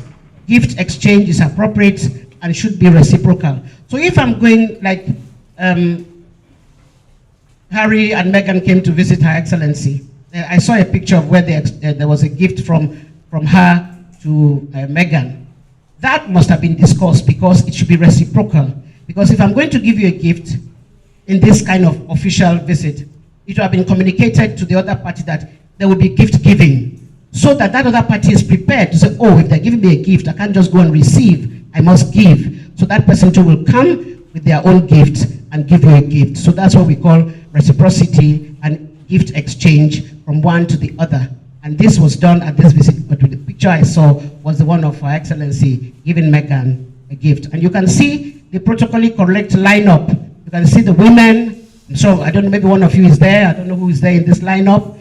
They are there, well, gaily dressed, properly attired, formally dressed, and Her Excellency is there, and the visitors are there, and she's leading the way because she is the hostess, leading the way with her guests. That's very correct etiquette.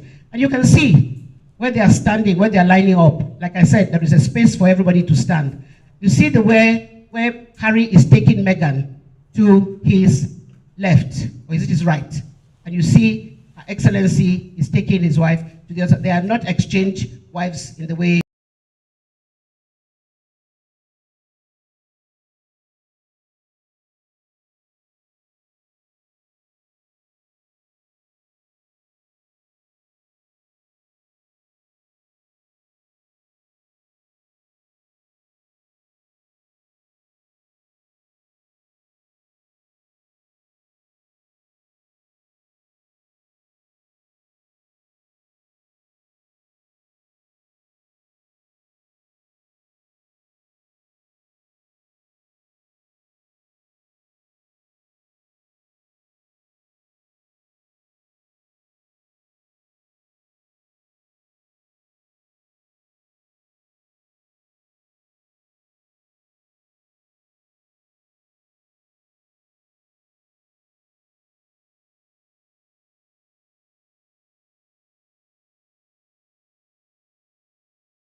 and don't chew loudly. The person sitting next to you must not hear that you are chewing.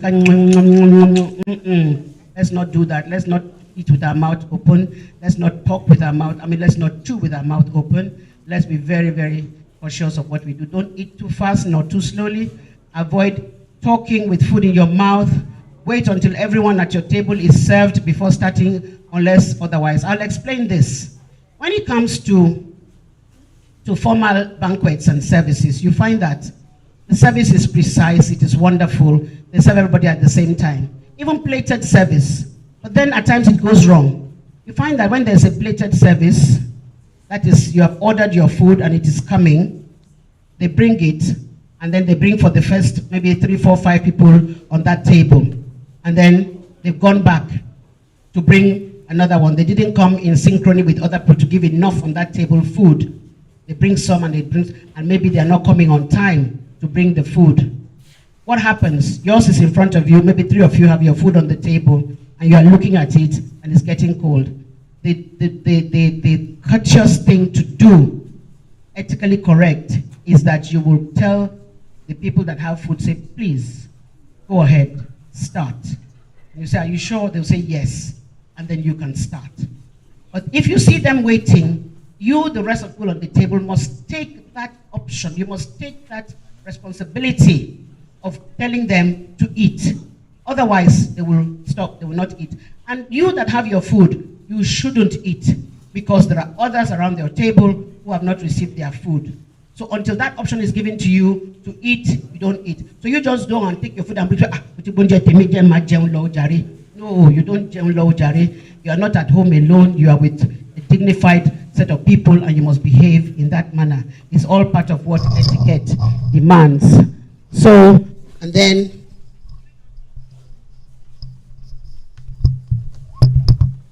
yeah, for banquets, for state banquets, you find that when they are bringing the food, for example, they would serve everybody at the same time when they are coming with this service. That is if you are at state banquet and they are coming with the food, you find that they will bring, the waiters will come in a long queue, all of them carrying that plated food.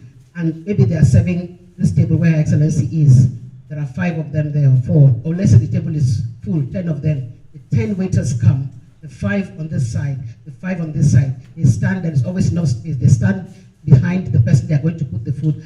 And as they put the food on each person gets their food in time. It is covered, it is plated, and at the I don't know how they do it with themselves, they signal to each other with their eye, and they open at the same time. They cover from the food. They all just put their hand, and poof, it opens, and your food is before you, and then they march out and go, that person is served. Why I know this is because I was privileged to be part of the state banquet of the state visit of the then President Obasanjo when he went to France to visit Francois Mitterrand at the time. And I was part of the list of people that entered, so I can tell you Elysee Palace protocol. That's why I say you cannot bow and ya. My name was there. And what happens?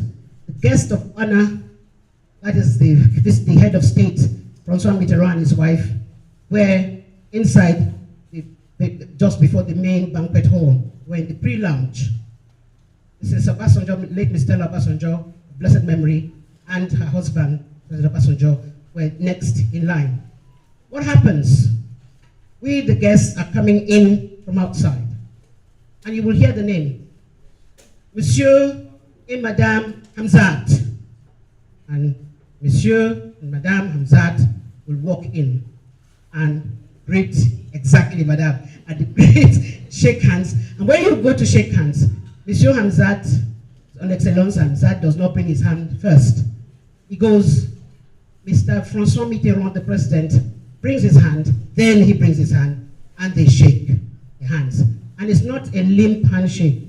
I don't talk about it, but I'll give a demonstration. Handshake, can I shake your hand? Shake my hand now. Do you like this kind of handshake that I'm giving you? See, my hand is like butterfly. It's wrong. Handshake, I'm greeting you. But the handshake that wants to remove your hand from your socket, that one too is not good. But this handshake of, you feel me and I feel you, that's the handshake that we do. That's proper handshake. So that's what happens. And Madame Hamzat also goes, greets Mr. President, and the two of them move and they greet their own country president. That's the Obasanjos that were there then. When it was my turn, I didn't realize that was what was happening because you don't hear it from outside. You hear only when you have just stepped into that whatever. And I heard Madame Patai Williams. I said, oh my God, I'm in for it. And luckily I was wearing a national outfit. I came in Iran, because I was there on an official visit as well, representing my company. I was working for them, and we were all part of the host. And so I walked in, and there was the president of France. And as I walked in, I can tell you I had butterflies in my stomach, but I held my dignity. And he brought out his hand. And I said, Monsieur le Président. I said, Madame, soyez le bienvenu. That's welcome. Merci, Monsieur le Président. And then I moved to his wife. That one smiled. Oh, very nice. At least he kept me at rest. So I smiled. So let's see. I'm here too. He greeted me and smiled. And of course, Mrs. Obasanjo was very nice. She also greeted me. And I'm like, wow. And I moved in. And they just escorted me straight to where my name was written, my name tag on the table and everything. And I was there. And the service was impeccable. You can't believe it. Person to your left, to your right, everybody. Not a single vacant seat. Everything was clockwork. The service was clockwork. The food was clockwork. They brought it in synchrony. 12 people serve you. Everything's done at the same time. And that's what you call the high-class state banquet at Elysee Palace or Buckingham Palace, or like the one that King Charles just did for President Trump when he got there. So that's why I say some of the do's and don'ts.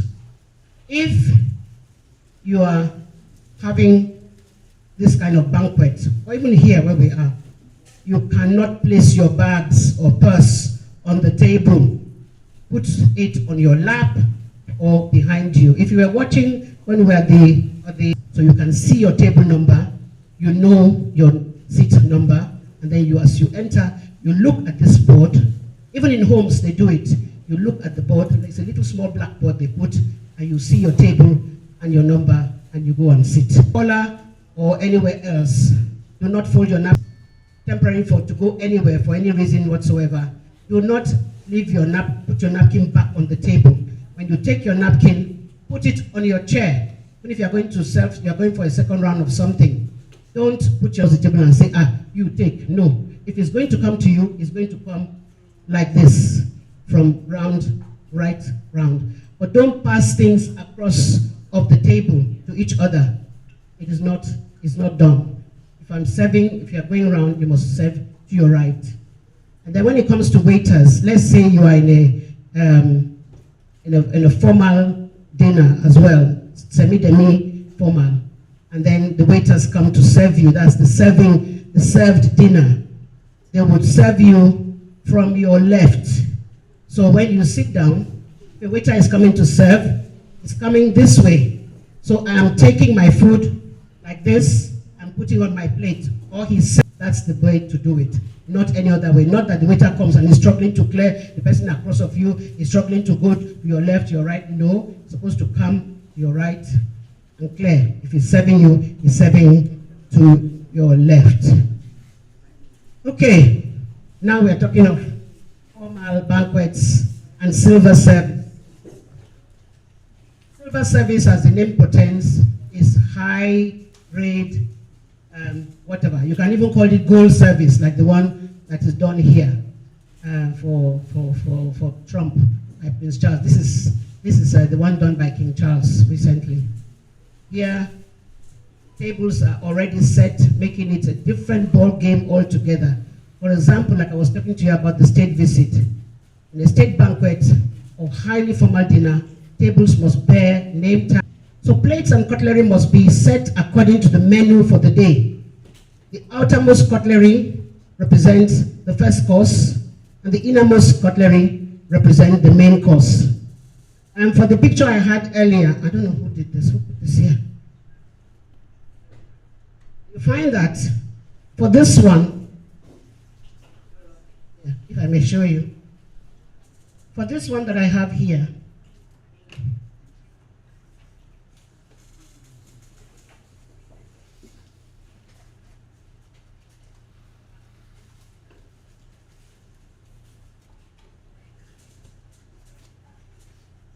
you can see that there is this spoon that is curved, it's a soup spoon, and it is here at the outermost of this service. This tells you that we are going to have a soup dish as the first course, as the entree, the aperitif. I mean the first course. This is the soup spoon. This is a type of knife. You can see. Who can tell me what this knife is? Or what? Nope. Fish knife. Thank you. Fish knife. This is fish knife. Butter knife will never be to your right of your cutlery set. Butter knife will be on your side plate. This tells you that you're going to have a fish course. Either you're going to have a salmon pate or something with fish. That's why it's the second course. This is the main fish knife. The main course. Sorry, this is going to be here. This is the big knife. Yeah, it's bigger. That is the main course. And you see this fork on this side. I have only 2 forks. I have 3. I have the spoon for the soup. I have the fish knife, and I have the main dinner knife. There's another fork here, which is slightly smaller than this one. This is the main course fork. It's much bigger. It's the biggest fork. This one is slightly smaller. Any smaller fork than that becomes the, oh, sorry, where's my fish knife? My fish fork. See, I know they made a mistake. There should be 3 forks here. I'm sorry. There is a fish fork which goes with this one here. Where is it? No, it's not. Oh, sorry, I took it off. Yeah, that's my fish fork. Thank you. The fish fork is there. It's a smaller fork. It goes with the fish knife. So, and the one after that.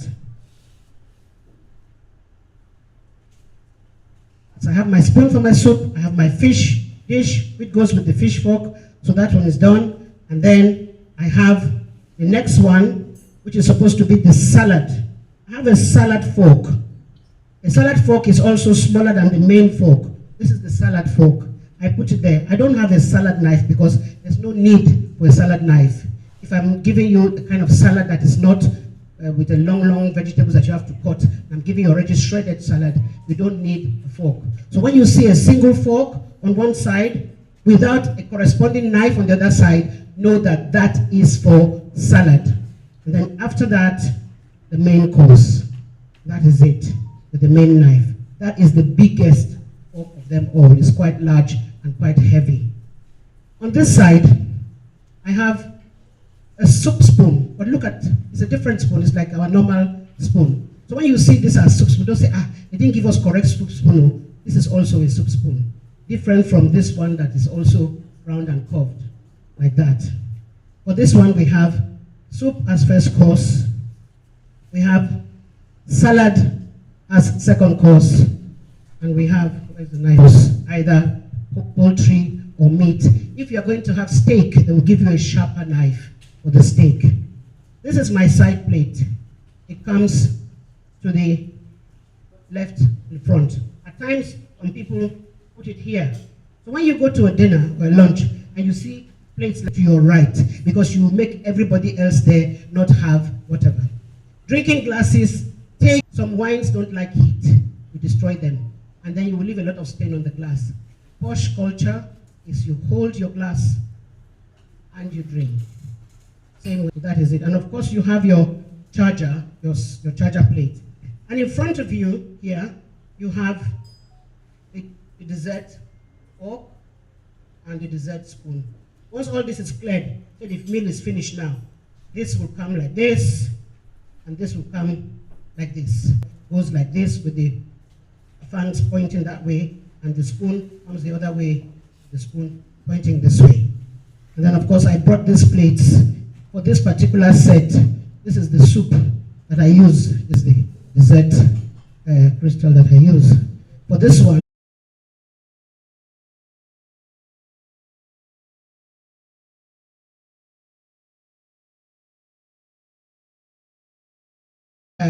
some other person. Mrs. Trump was sitting opposite of the king, and this girl's wife, the Prince of Wales, was sitting opposite of wife on the other side. So that's how there is a whole etiquette about sitting arrangement when it comes to these kinds of things. We don't have to necessarily say plastic cooking spoon, you do serving. No, try to invest in some of these things. They don't cost a man a leg. Even dining sets now, if you go to these Chinese shops, they have very cheap, nice ones that are for service of 5-10 people. Everybody can afford to invest in it. And to have your soup, no. Soup etiquette, this is what you do for soup etiquette. This is your soup spoon. You go like this, and you do that, so that anything drops, and you eat. It's not that you dip like this, dip like that, dip like this, dip like, no. You go from the beginning, you scoop it up, and you raise it up, and you drink. When you finish, if you want some more, you raise a measure from here to here, and they are able to centralize and put properly. It is not a small work. They start setting for banquets like this, maybe 4 days to go to achieve this. That's Elysee Palace, that's France. This is St. James's, this is wherever King Charles did the dinner for President Trump. So, pushing your chair after eating, or your protocol may assist you if the protocol is nearby. Most times they're not, so you do it yourself. Don't place your bags or purse on the table, put it on your lap or behind you, your seat.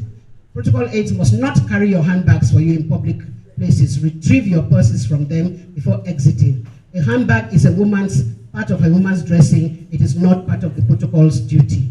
Engage guests beside and across from your polite conversation. Use a common language at mixed tables to avoid exclusion. Don't start speaking in vernacular when you know that there are other people at the table. Don't break into Yoruba when there are others there. Don't break into Igbo when there are others there that cannot understand, because you make them feel unhappy. Speeches at formal whatever, a formal banquet, the host speaks first, followed by the guest of honor or visiting dignitary. After the meal, guests may retire to the drawing room for tea or coffee. Exception, embassies or high commissions and some UN agencies may have longer reception times so that they can serve their national dishes and provide side plates and extra garden chairs. They do that in the American Embassy, British High Commission, they do a lot more. Most cocktails have no side or salad plates. Waiters circulate with food. One thing we must say for this one, do not load a serviette full of small chops on your handbag hand while holding a drink on the other. You must always have one hand free. You can't have small chops here and drink here, and then people come to greet you and say, hey, yes, how are you, how are you? No, the thing is that you must have your right hand always free to greet or to take something, your left hand, and have your drink permanently. And then when the waiters are going around, they are serving you, you take things as they come. If it doesn't come, too bad. If it comes, you take as they come, but don't keep a waiter beside you and say, wait, I want to eat this, I want to eat this, I want to eat that. No, that's wrong protocol. Do not corner a waiter, like I said. Next one, cocktails and reception. Manners, speeches, and purpose. Circulate and make new contacts. Avoid clustering with old friends, just going to meet the same people that you know. Make new friends. You may come and go at any time you like. Endeavor to arrive fairly early, and then punctually, because the hosts and hostesses will be there to receive you. Cocktail speeches must be very short and welcoming. It is poor etiquette for protocol officers to instruct their principals to make a grand entry late in the reception and then leave early. Guests are not obliged to stay until the end. These occasions serve useful purposes for networking and for discussions of bilateral matters or otherwise.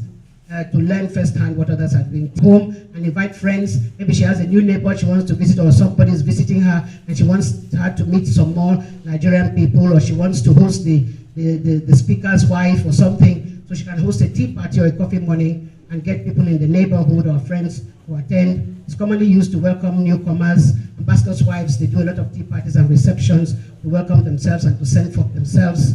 And the kind of menu served there is portable size bites of klopsa of cakes, sandwiches, pastries, cookies with appropriate cutlery.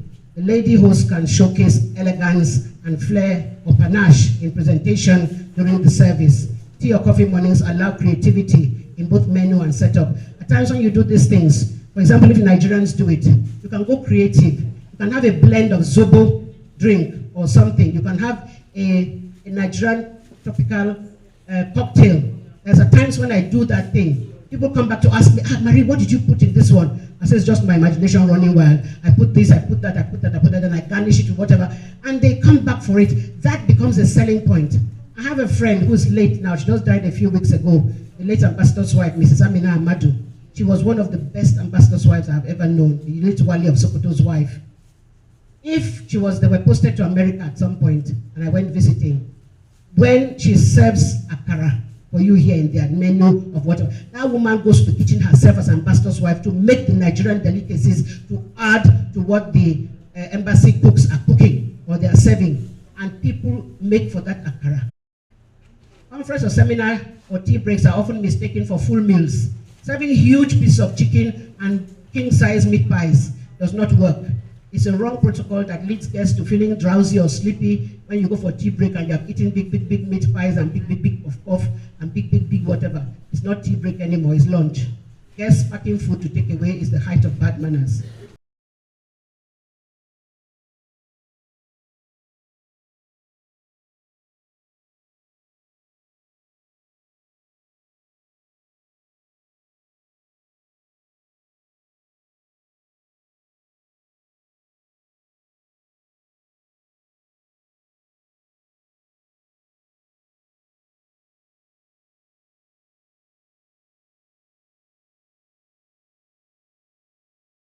But the kettle boiling and the flasks ready to be refilled. Avoid placing tins of milk or packets of sugar on the table before guests. Use proper serving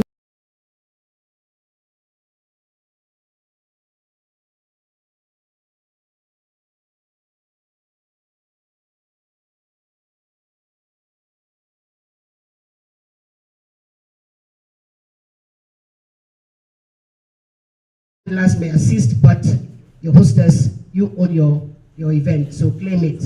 Yes. Next slide, please. So, we are getting to the do's and don'ts. We are getting to the end now. Don't make noise while stirring or drinking. That's for tea parties. Don't dunk your edible in your tea or coffee. Don't lift your cup to your mouth and leave your saucer. I don't have any stoned outfits at work as they belong to evening events. Dress moderately and combine colors tastefully. Take a cue from flowers. Avoid overdressing or wearing large headgear or gele that blocks others' views. When you go and wear this big gele and then the person behind you is trying to see and cannot see, that's terrible. Wear comfortable shoes suited for the event. Avoid stilettos if you're on the highly endowed side. Keep a pair of classic black shoes and a clutch bag for formal outings. So we're talking of this crooked handbag like the one carried by Margaret Thatcher or the Queen. Those are the kinds of handbags that you want to carry for cocktails. Never carry large handbags with formal attires. The crook handbag is better. Okay, next one. Repair worn-out shoe heels to avoid embarrassing moments. When you say "Bataria du koko ka," yes, we have all kawe, but I do koko ka. But let it not do koko ka when you are going to a reception or a party, because that tells everybody that your shoe is out of sorts. So please recap your heels when you need to recap them, or invest in a moderate, nice black shoe or whatever. When in international companies, showcase your national attire with pride and simplicity. Let moderation be your watchword in both dress and jewelry. Use makeup tastefully. Avoid excessive foundation and eyeshadows. I know that these people that are doing makeup, they are terrible nowadays, but you've got to guide them as to what they put on your face, especially when it comes to eyelash and lipstick and whatever. Please, it's not their fault. It is your choice. If you come out looking like a masquerade, don't blame the makeup artist. Blame yourself for not checking what she's doing and for not requesting for her to do it for you moderately. Apply perfume lightly, a gentle dab on your wrist and your neck and behind your ear, and not bathe with the perfumes because some people might get allergic to your perfume. Useful do's and don'ts. Brush your teeth again before going out. Let's say I've gone out all day and I'm going out this evening. Before I go out, I'll go to my bathroom, I'll brush my teeth in case of mouth odor. have mints or mouth spray handy events or places of worship, especially on the high table. Don't remove your shoes in public. It may offend others of their culture, and it may also emit odor. Cover your mouth when yawning. Don't yawn like that. Avoid it. Always cover your mouth. Avoid loud yawning. And when sneezing, you sneeze and you say, "Excuse me," or you use your handkerchief, or you do the COVID style. You sneeze into your elbow. Never shout or talk loud at the top of your voice in public or in any gathering or meeting for that matter. That is completely unacceptable etiquette. Useful do's and don'ts. Avoid slapping backs in formal events like state banquets or cocktails. You know, because I know you and I say, I meet you for state banquet, and meet say, hey, how now? Are you there? No. Keep it civil. When we meet outside, I know say you know me say I know you. And we go greet like that. But for that place, just keep it nice. No mobile phones at dinner tables, no calls, messages, or browsing. Keep elbows off the table. The only time you can have your elbow on the table is maybe when you have finished dinner and you are having a little chat and you can relax and whatever, but no elbows on the table. Always remember to say please and thank you, especially to the waiters that serve you. Always respond to the RSVP and note the dress code and function time, no late. Your gait and posture reflect your refinement. Keep a soft, pleasant smile. It shows grace and composure. Never gesticulate or call out from afar. Send a discreet message or use eye contact. Engage the persons to your left and to your right in polite conversation. Most important guest, sit to your right. Next important guest, sit to your left. Avoid side talks when speech is going on and major item is going on. Do not eat or serve refreshment while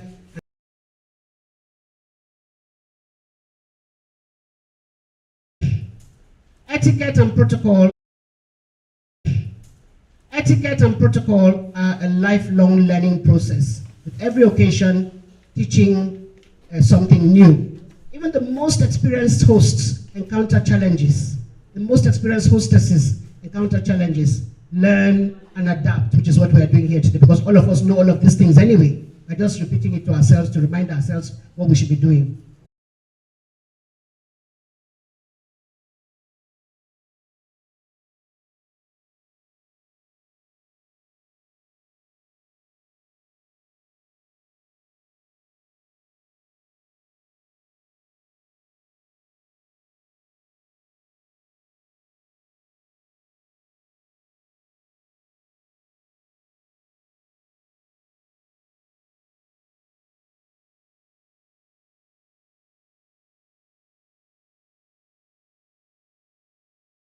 And I've seen a lot of us not writing, but the thing is, a lot of us, they know how to store it. But for me, when I write, I tend to go back to it. It helps me, but without me learning anything for the day. So that's why I said it's always good. You see, when we have things like this, when we have questions, it gives us more clarification of what has been said today. We cannot say that everything that mommy have been saying today, we don't have any questions. Maybe some of the experiences that we have before that we want to kind of get more clarification on it. For me, I've done some things before that used to be done. So thank you so much, mommy, for giving us something that we can always add on to. Something that we know that as a wife of it, that is terrible. Terrible indeed. How can you be reserving a chairs for people when other guests have not even seated?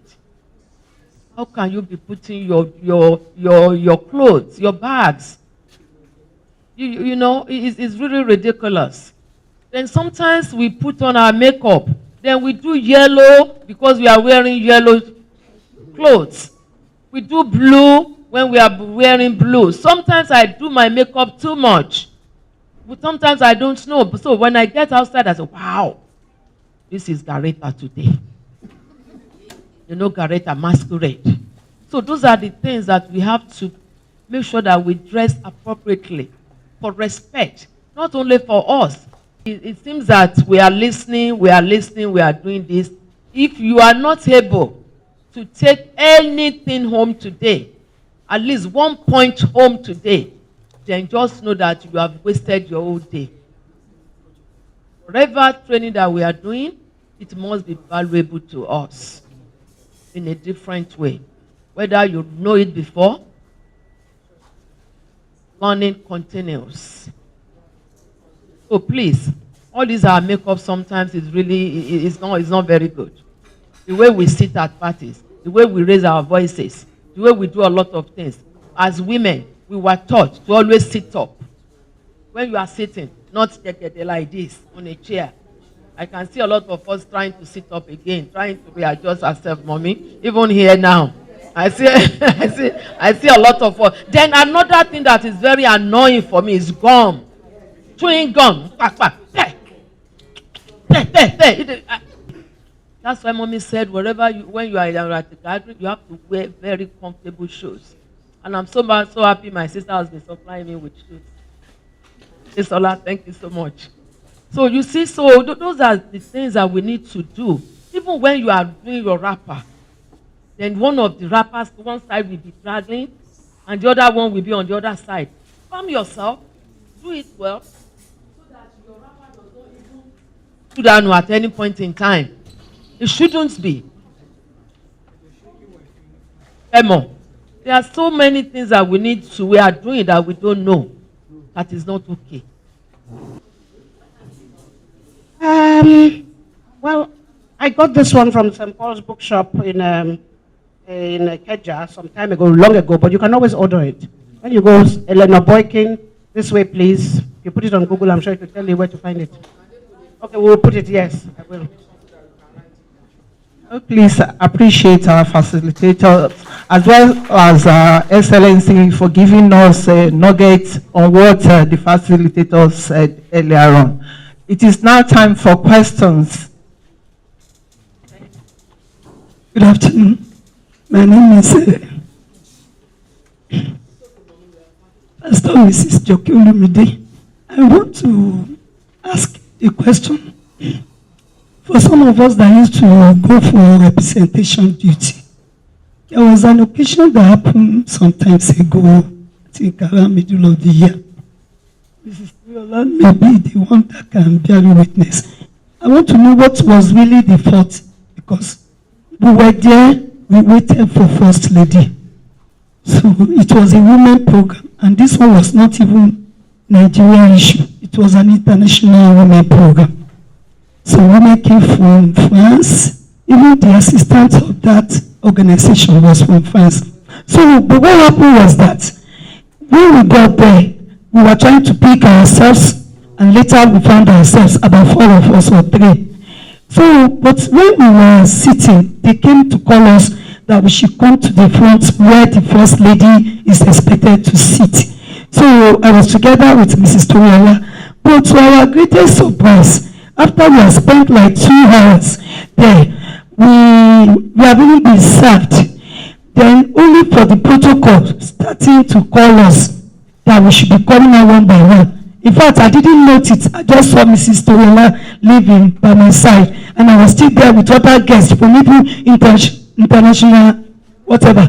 So all of a sudden, we had to leave in the midst of the guests from the front to go downstairs, that we cannot continue to stay in that gathering, that the First Lady is no more coming. What was it that was wrong? Was it the protocol of the First Lady that allowed such to happen?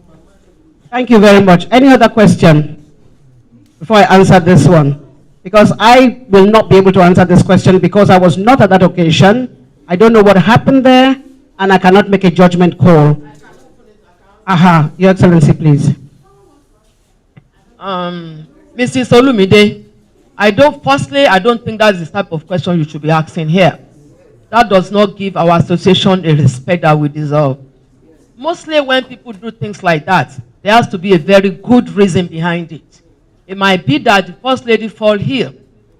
It might be that. It might be that there's an order. We also have an hierarchy that we answer to. It might be an order from her. It might be so many things. So what you should have done that particular day, if you are really, really powerful like that, you should have asked the First Lady herself if you are very close to her, or you should have asked one of the protocol exactly what happened.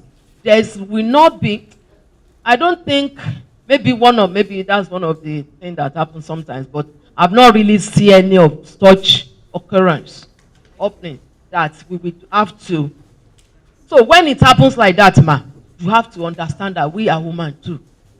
Don't always have to think that, well, I'm too big for them to kick me out of this. I'm too big for them to kick me out of this. We are not going to take any more questions today, ma. If you have any personal questions, you direct it to the First Lady's office. And that is the way I say it. Thank you, and this is the end of this particular session. Mommy, thank you so much. Thank you. Yes, completely. Thank you very much. Well answered. Whatever, I will try and set the questions, but I don't know how I will do it, but I'll try. So what we are going to do now is that we are going to do a very good photographs, very nice one, quick within 1 minute so that we can join the other class. Thank you. Thank you. Group photograph, please.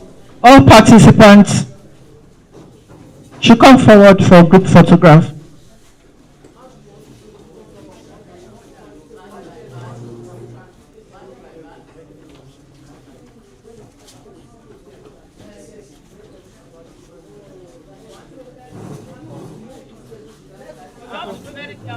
Let's move forward.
mo ṣe ra mọ́tò, mo wọlé, mo b'Olúwa mi sọ̀rọ̀.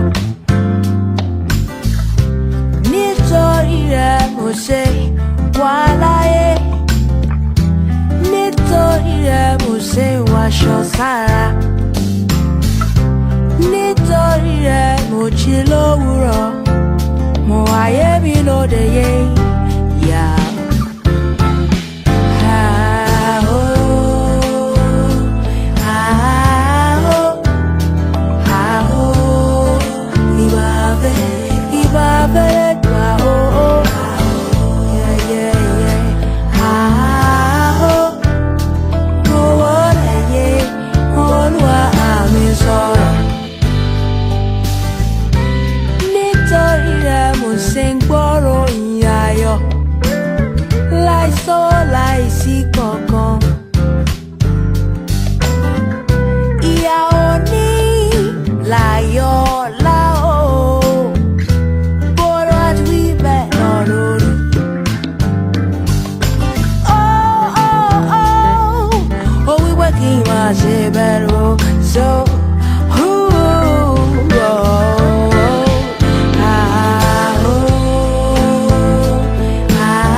Second thing to do, this is the sequence of how you do those things.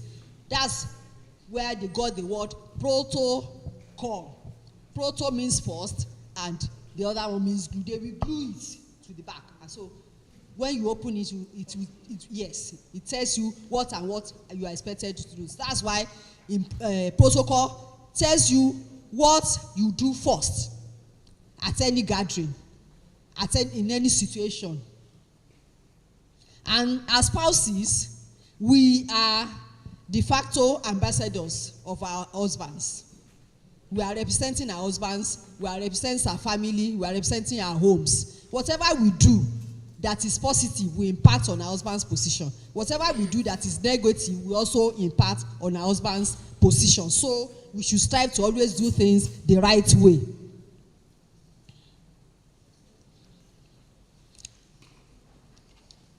Now, as a public official's wife, what is expected of you? You represent maybe the first lady or yourself or your husband at official functions. If a program is coming up, the first lady cannot go there, sends you to represent her there. You are a local government chairman, you have your own programs that you also do. You also represent yourself there. You are there as a person. You know what to do so that people don't look down on you for not doing the right thing. And then you are a key player in diplomacy and social engagement. It's not just it's not just within your local government. There are times you go for international programs. There are times that you have cause to have international visitors come to you. You have to know what to do at such times. And then you are also a custodian of proper decorum in private and public spaces. We all know what decorum means. You comport yourself well. You speak when you are supposed to speak. You sit when you are supposed to sit. You give respect to those you are supposed to give respect to. You take your own position in order of hierarchy. Yes, next slide, please. So what are the key aspects of protocol? Precedence and sitting arrangements. There's what we call order of precedence. Now, come up with the order of precedence for Lagos State as released in a circular number 088, released 29th of July 2020 and signed by the head of service, the then head of service. So just go to B. Because most of the time, the B will apply to you. The A is what applies at the if we have a federal event happening in Lagos. And by the time we have a federal event happening in Lagos, it's not likely to be you conducting, or you are not likely to be very active in such event. But if it's a state program, this is how it goes. This is the order of precedence. The governor is the most important thing, and you can see that when you have one, you have somebody attached to that one. So you cannot say, His Excellency, the governor of Lagos State, and then say because the wife is not an elected official, you will now wait and then go back to the number 20 before you go and call the wife. So, and it's not even proper. It's not proper etiquette to introduce people, to introduce someone and say, oh, this is Mr. So and so. And then later is when you now say, oh, this is Mrs. So and so. No, you introduce people together. So it will be His Excellency, Mr. Babajide Olusegun, Governor of Lagos State, with his amiable wife, Her Excellency, Dr. Mrs. Claudiana Bijoke Sanwo-Olu, the First Lady of Lagos State. And all in all, like that, it goes. So this is very key. This is very important that you know this, because it will help you to know your ranking. You take the rank of your husband.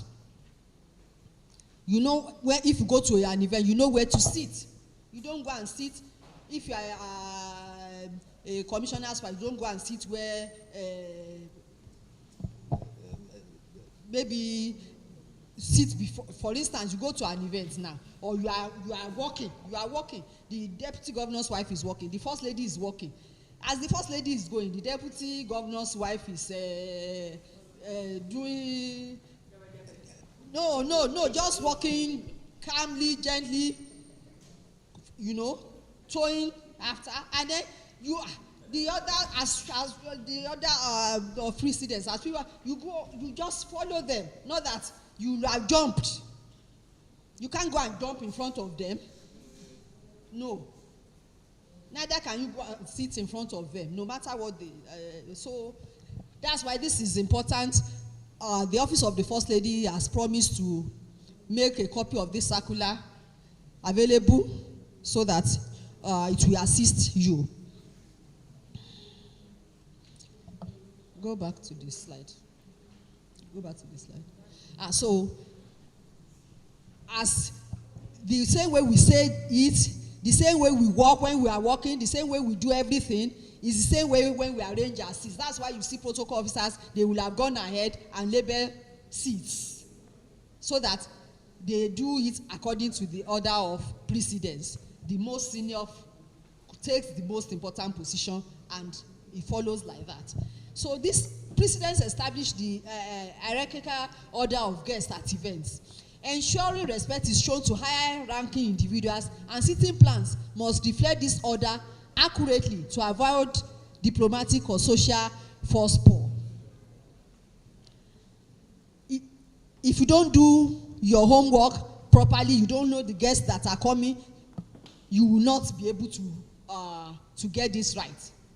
Especially for people who do programs, local government chairmen that do programs, and I understand that you are the ones that have just been elected. So you have to have a list of the VIPs that you have invited so that you can do the proper seating arrangements for them before they arrive. And then titles and form of address. You have to use correct titles and salutations. If it's a governor, His Excellency. Deputy Governor, His Excellency. Although our own governor and the deputy governor in Lagos State right now prefers to be addressed as Mr. Governor, and we have to respect that.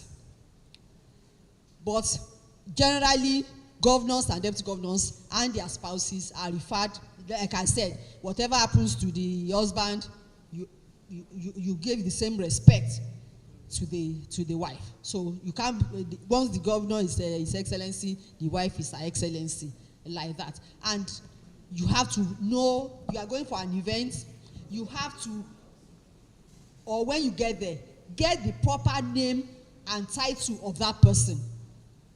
Somebody that needs to be addressed as Excellency, don't go and be addressing that person as Honorable Chairman, Honorable.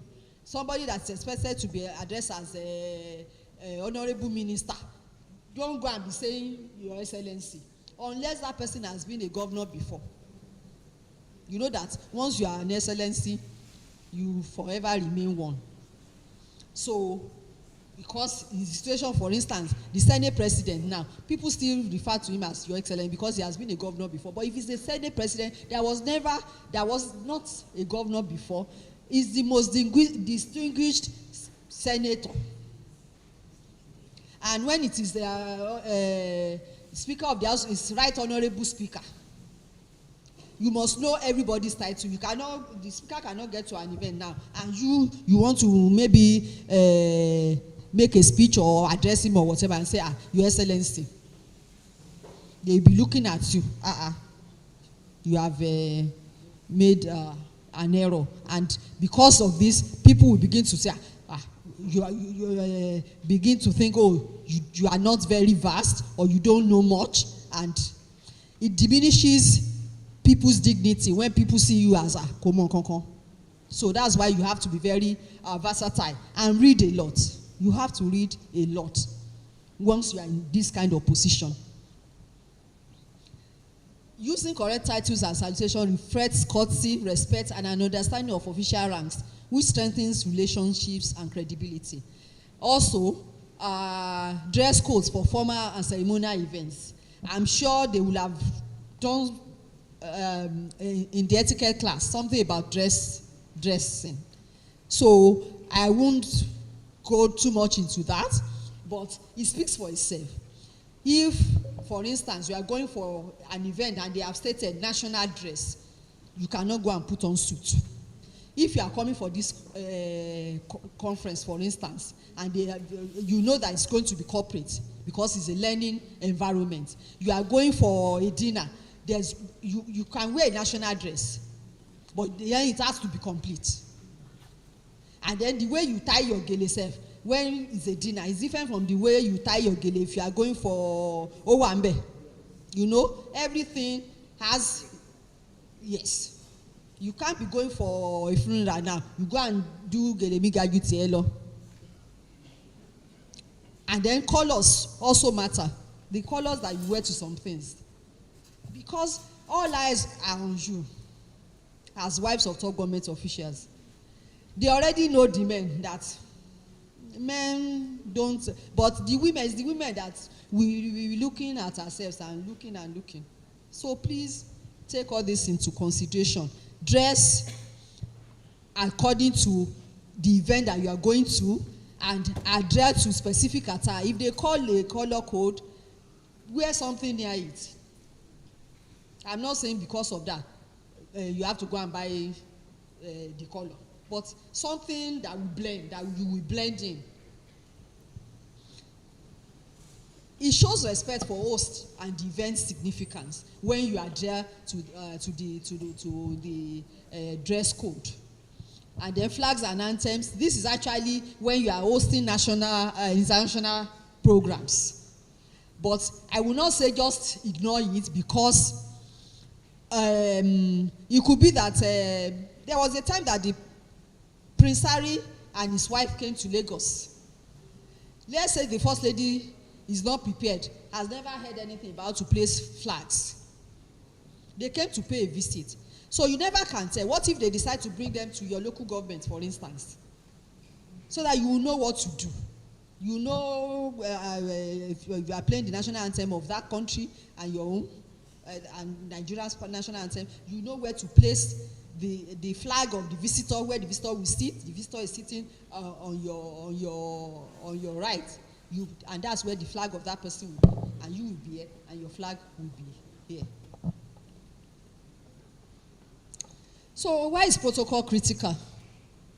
Why do we have to know everything about protocol? Why do we need to know the order of precedence? Why do we need to adhere to it? Because it upholds the dignity of your spouse's office. And it promotes national image both at home and abroad. Protocol is not just only in Nigeria. It's worldwide. It's everywhere.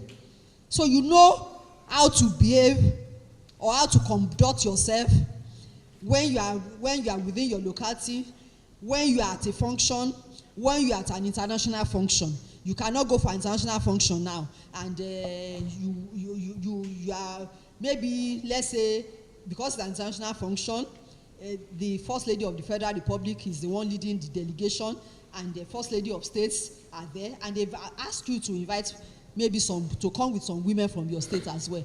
You will not get there and be jumping in front of the people that are above you in rank. You stay and act according to where you belong to. So protocol promotes national image both at home and abroad, and it sets standards for public behavior and diplomacy. It strengthens leadership, presence through visible conduct. This protocol is not something that you can hold. It's not this phone. No. This is my phone. Everybody can see me holding it. You cannot hold protocol and say, this is protocol. But people can see. It's visible. If you are not adhering to it, people can see. People can see she came late to that event. It's something that is visible. You make protocol errors. People can see. They can notice it, and it can't. And then, you don't want to enter into an environment or a function and you come late. There was a lady that came late while the first paper was on. I know that she couldn't have felt comfortable coming that late. And then she coming to walk behind the person who's presenting paper when the camera is on her. That's not representing your office well. Get to events at the right time before camera will carry you, and the social media will help you to amplify such things. Please let us respect our husband's position and also our own position, because a lot of us, apart from being married to top government officials, we are also leaders in our own right. We have women executives here. We have big shots women here. And For representational duty, if, for instance, you want to go and represent the First Lady at a function, know your spouse's ranking. For instance, you are going to that event, and maybe it's not a state event, it's happening in another state. Some other people are also coming from other states.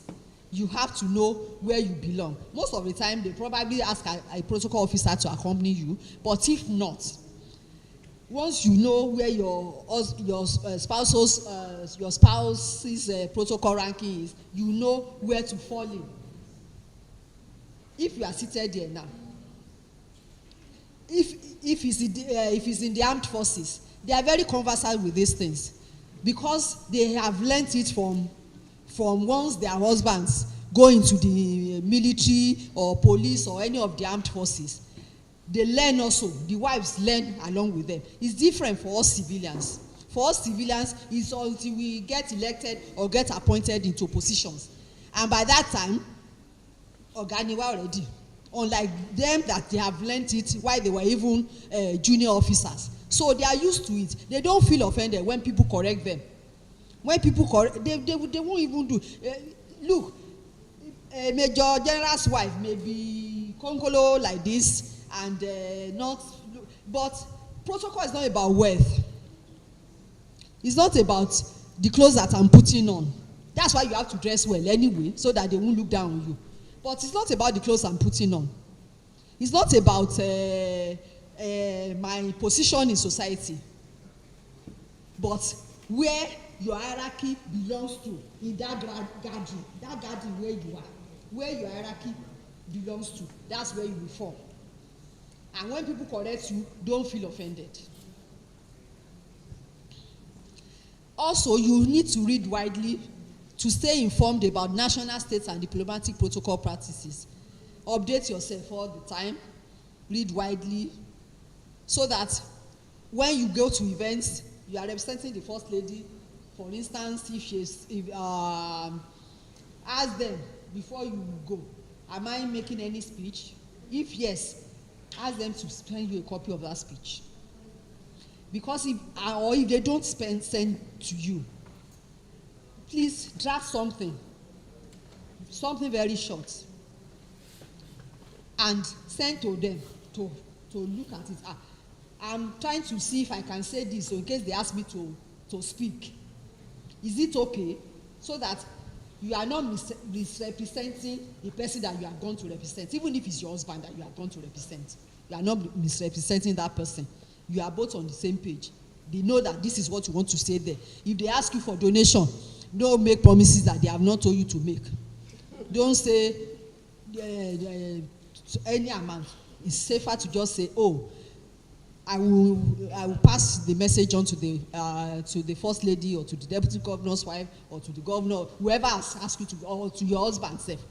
Whoever has asked you to go and represent, and he will get back to you. They will get back to you.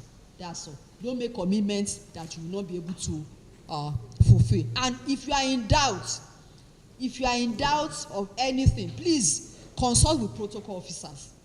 It's better to ask questions and be informed as you are going to the event than not to be informed, or do not have any information, or not know what to do, and then get there, and then immediately, no matter who you are, it will affect your self-confidence. It will affect your self-confidence if you are not prepared for the event that you are going to. You are not sure of yourself. It will affect you. So please always be prepared. Ask questions when necessary. Remember, your actions reflect on your spouse's leadership and position.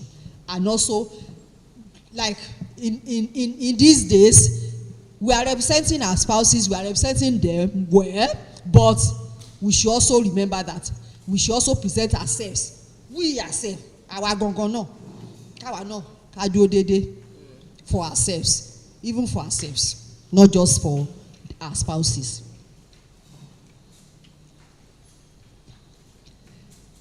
Interaction with VIPs and dignitaries. Maybe if you go to an event, or if you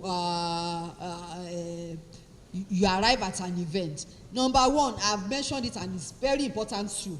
Don't go late for events, especially if you are not if you are not the highest ranking officer there. If you are not the highest ranking officer, don't go there. And if you don't go there, just look for somewhere to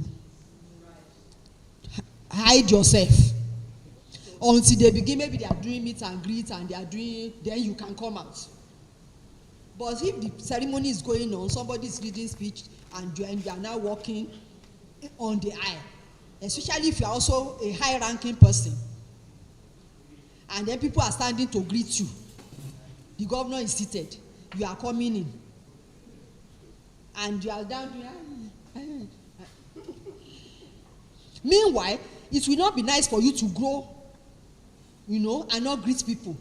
Sure, you understand why it is important now. You cannot go without greeting people. They will say, she does not greet us. She doesn't greet us. She's always doing like that. So it's best to come at the right time, do whatever. Once you know that you are not the highest ranking person, arrive before the highest ranking person.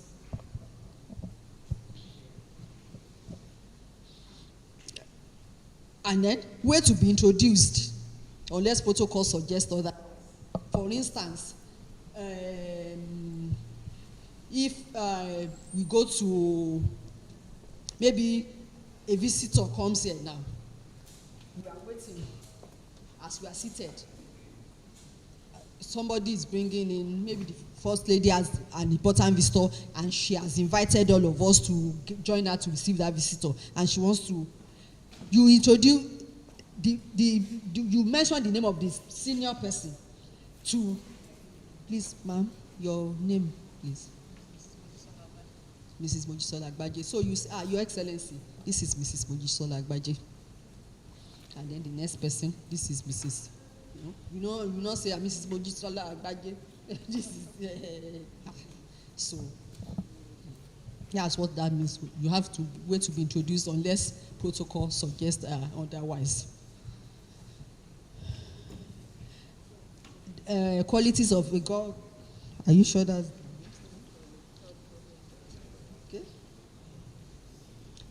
Now, qualities of a top government official's wife: discretion and confidentiality. There are things, as wives of top government functionary, there are things that we hear, so many things.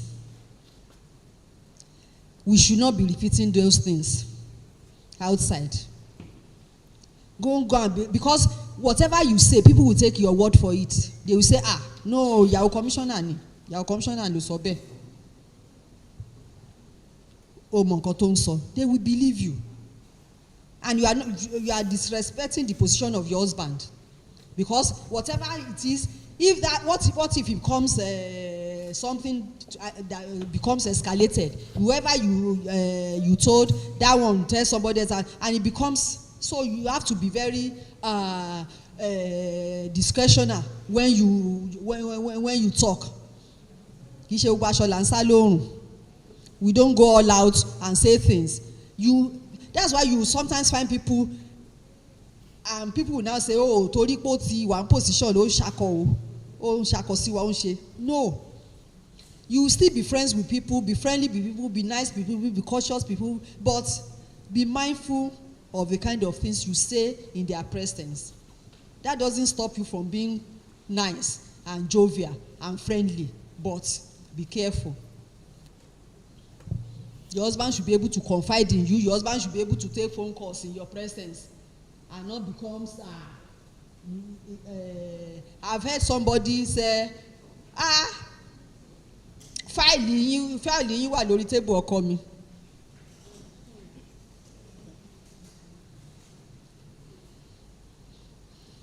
That's wrong. What's your business with that person's file? I'm not saying it happened to me, but somebody. You are not a civil servant. You are not anything. You are just the wife of that man. Why are you now saying file you while you table call me? It's not. There are things that we shouldn't be seen to be doing. We have to be emotionally intelligent. We have to weigh options very well before taking action. Dignity and decorum. Protocol awareness, which is what all this program is all about. We have to be very supportive of our partners. Integrity and moral uprightness. Wọn gbúdọ̀ bá wa ní di ìwà àbàjẹ́. Wọn gbúdọ̀ bá wa ní ó ra gold lọ́wọ́ mi kò sanwó. Such things happen. Don't say they don't happen. Such things happen. Ṣé bó ti mọ ẹlẹ́wà ṣàpọ́n. Public relations consciousness. I'm repeating it again. We have to be very nice to people. We have to be very cautious to people. Give people their due respect. Ẹni tó bá yẹ ká kúnlẹ̀ kí wọn. Ẹni tó bá yẹ kí our respect, let's respect them. Those above us in order of hierarchy, let us give them their due respect. Those below us, not that we should treat them like trash, but at least treat them courteously, have a good public relations. You have to be very compassionate, support people in your locality, in your community. You have to be very hospitable. Your husbands will bring guests over all the time. Sometimes you don't have prior knowledge that is bringing guests in. You have to be able to entertain them in terms of making them comfortable. Quickly find something to cook and give them. You have to be hospitable. You have to be emotionally stable. You have to be wise in your choice of friendship. You have to have a positive influence on your husbands. And our personal presentation and comportment, how we dress, how we present ourselves, how we attend ceremonies, what we wear. You cannot be wearing see-through. There are 60, 70, 60-year-old people wearing see-through. If they are not anybody's wife, they can go and be doing that. Maybe they will. But they will not talk about you without talking about your spouse. So let your spouse be proud of you that whatever they are saying about my wife is positive. They will not. They will say, so and so's wife. You already have that appellation. So and so's wife. See what she wants. So we have to be personal presentation and comportment, community engagement. That is within our community. We should be helpful. We should have a listening ear to what is happening, because in doing that, you'll also be able to help your husbands. You'll be able to tell them what is happening in their community. They cannot be everywhere. That's why they have you as a support. And then spiritual death. Learn how to pray. If you have been praying shuke before, you are in position now. Pray and pray and pray. God help us all. Common mistakes to avoid. Addressing dignitaries incorrectly. We have mentioned some of these things. We have discussed this. That's why you have to know people's rank, their full name, and their position, how to address them. Like, for instance, Her Excellency, the First Lady of Lagos State, Dr. Mrs. Ibijoke Sanwo-Olu, address people correctly. If he's a local government chairman, the honorable chairman, which one? Oligbongbo local government, Honorable Moyo Adebanjo. I think I can get that. Yes. So you address people and address them properly. It's even more. It's easier for people who are already in position. There are some people that are not in very visible positions that you have to learn. Once you get to an event, scribble, especially if you are going to be speaking, scribble what you are going to, how you are going to address them. Don't violate the dress or sitting protocol. If you are, whatever you are supposed to wear, if they say wear A, don't go and wear B. If they say sit here, this is where they have labeled for you, don't go and sit somewhere else. If they say this is where the excellencies will sit, don't go and say it's not possible. Move to where your rank or your husband's rank falls into. And when they ask you to go and represent anybody, either the first lady, the deputy governor's wife, or your husband's, please don't overstep the role that you have been given to do.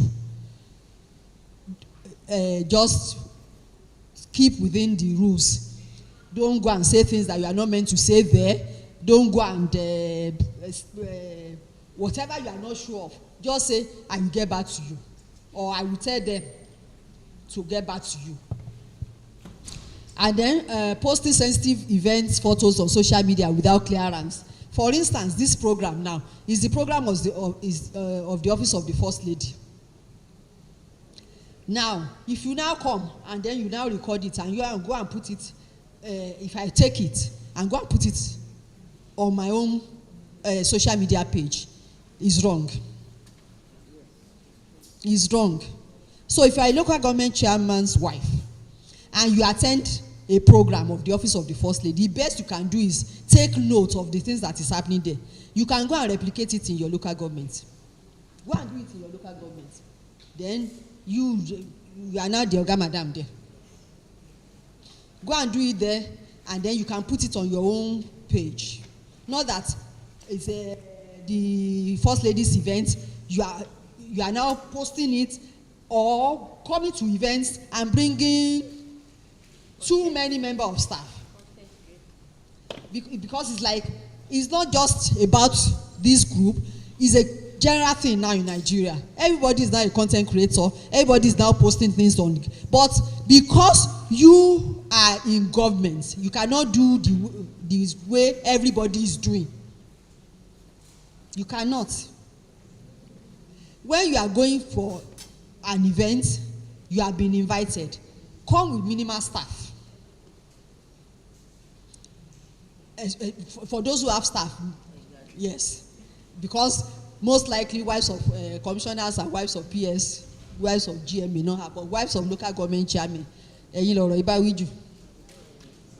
are the ones that have orderly and PA, and yes, some of them have orderly, they have PA, they have photographer, they have that. So that don't bring all of them, because it will just clog up the whole place. For instance, if you go for a program as First Lady of a state, if you go for a program in Abuja, or even governor, if you go for a program in Abuja, once you get to the venue, the federal protocol and security, they take over. Your staff, they will go and either sit in the vehicle, in the car park, or under the tree. You will be under the sun will be beating you there. So what's the point of you bringing all of them? Just to come and put them under the sun. So just come with minimal staff. Maybe you're orderly because you might want somebody to carry your bag. And they are not even supposed to be carrying your bag. They should have told you that one in the other class.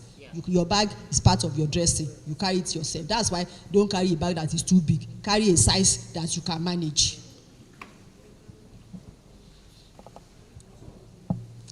Next slide, please.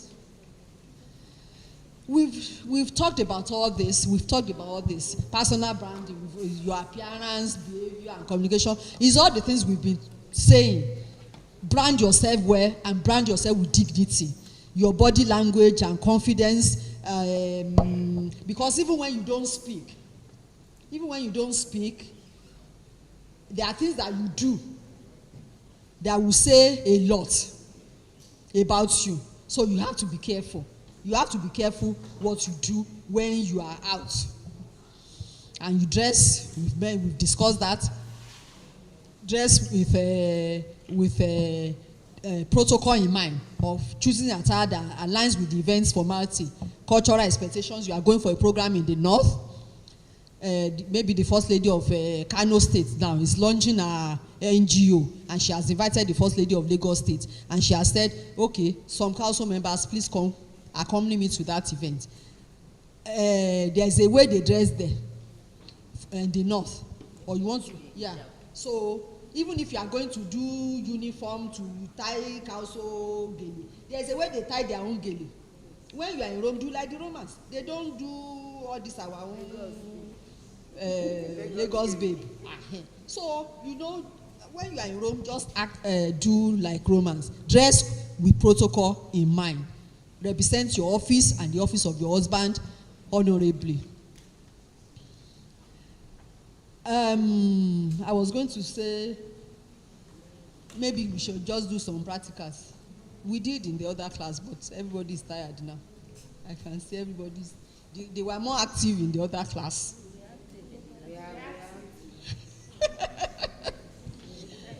Okay. Oh. Discretion. Golden rules of protocol. Discretion. It's all what we've said earlier. Mind conversations and appearances. Don't say things that you are not meant to say. What you should just say in your bedroom, don't go and say it outside. Grace. Handle mistakes calmly and tactfully, because sometimes mistakes do occur. Maybe, for instance, you are at an event, they did not recognize you or they did not call your name. Don't go and start disrupting the event and say, just, you know, do a small note, pass it to somebody that will pass it to the MC or pass, you know. Be very tactful when you want to correct mistakes that has been made. Respect, you observe hierarchy and traditions, and always prepare before major events. You are having an event, especially the people who have events, so local government chairmen, you are the ones who have events. Always be very mindful. Be prepared so that you are not running scatter on the day of the event. You should have your list of guests so that they know how to do the sitting arrangements. You already do your speeches. You know your order of precedence and all that. Be always prepared. Okay, next slide, please. So,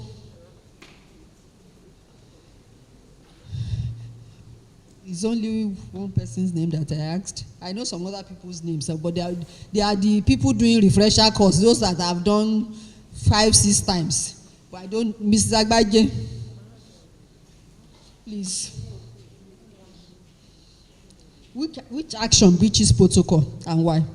Out of all these 4 actions, I think everybody can see it, so I don't need to read it out.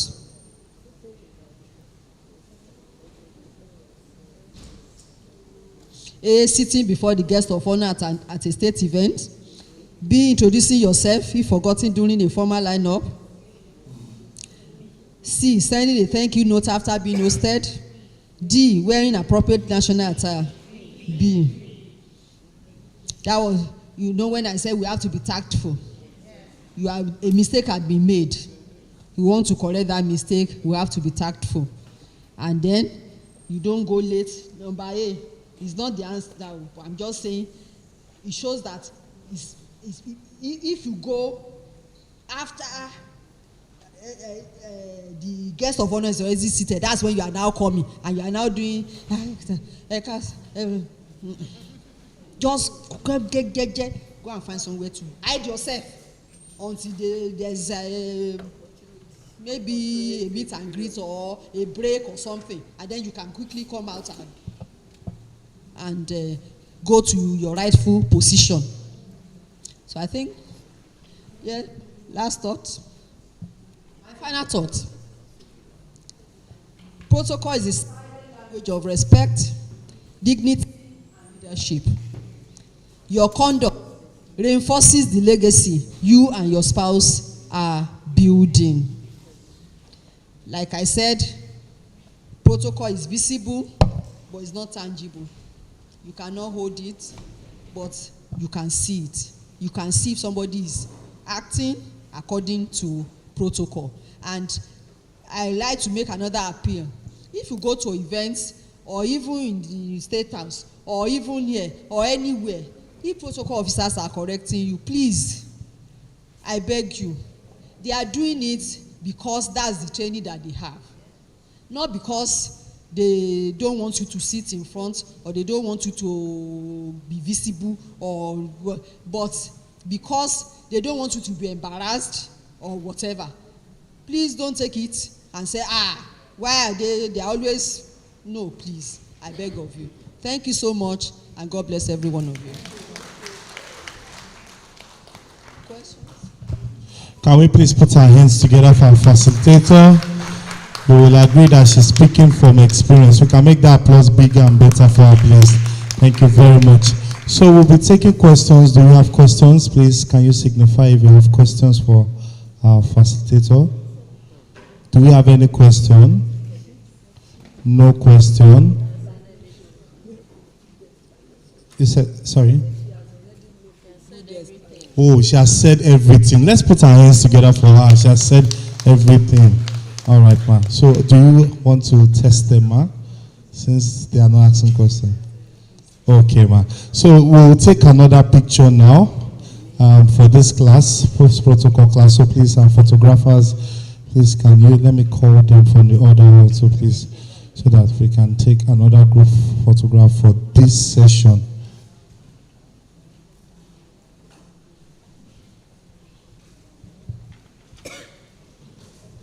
Please, our photographers, please.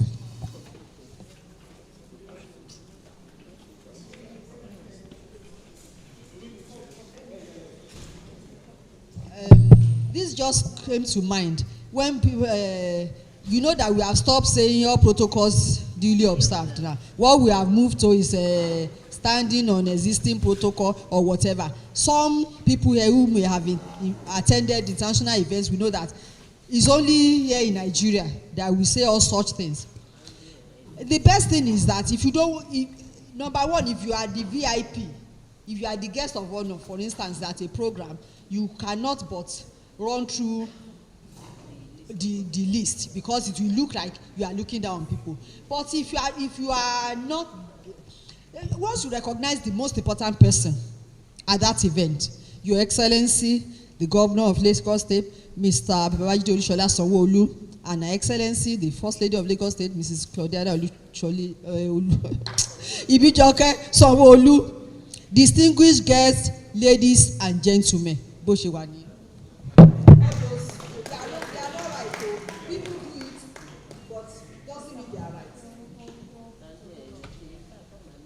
Or it could be two, it could be the two most, like if the deputy governor is there, for instance, now, it will be the governor, the deputy, if the speaker is there, the speaker. But by the time you now start, you know, by the time, or if the chief of, maybe those four, if they are there, the first four ranking officer, or if, then the others should just be ladies and gentlemen. Instead of saying protocol, there's nothing like protocol officer.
Nítorí rẹ̀ mo ṣe ra mọ́tò, mo wólẹ̀, mo b'Olúwa mi sọ̀rọ̀. Nítorí rẹ̀ mo ṣe wà láyé, nítorí rẹ̀ mo ṣe wàṣọ sára. mo jí lówùrọ̀, mo wáyé mi lóde yé, yeah.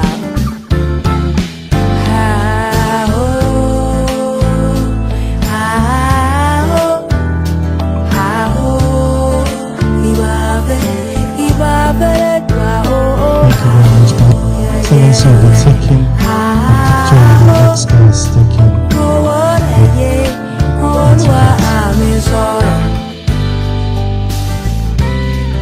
nítorí rẹ̀ mo ṣe ń gbọ́rọ̀ ìyìn ayọ̀ láìsọ́ láìsí kankan.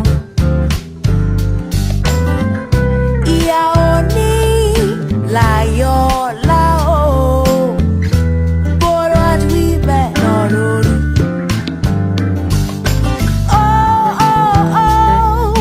Oh, wíwẹ́ kí n máa ṣe bẹ̀rù so.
Talk with you, oh, whoa.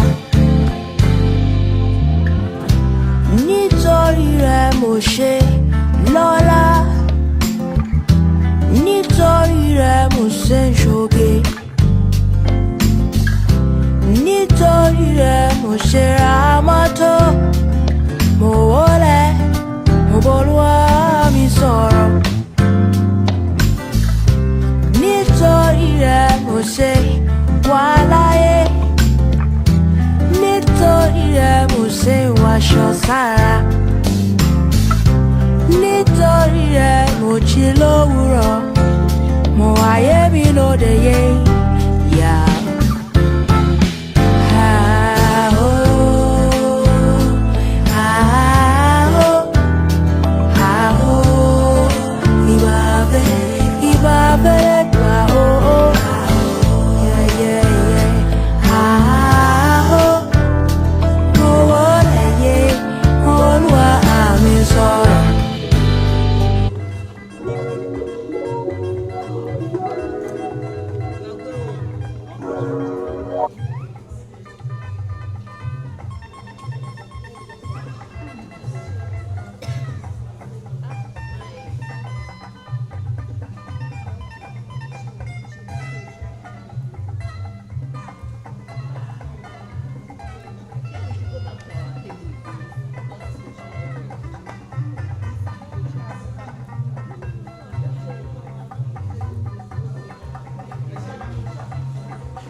please let's settle in as we will be wrapping up very soon.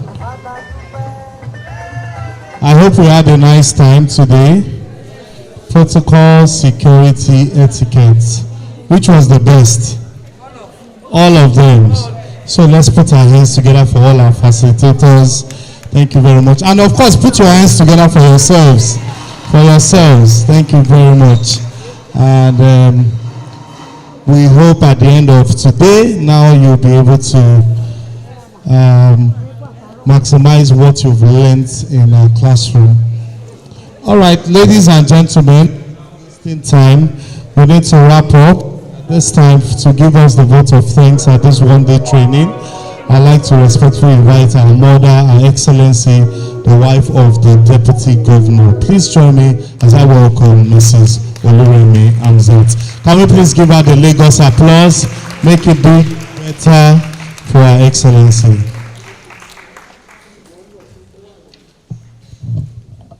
Good afternoon, everyone. I'm sure you will all agree with me that the day has been well spent. We have gained a lot of information. Maybe I should wait until we finish our side talk before we start. Or I should go ahead. Thank you for that. Thank you. Can we all be seated, please?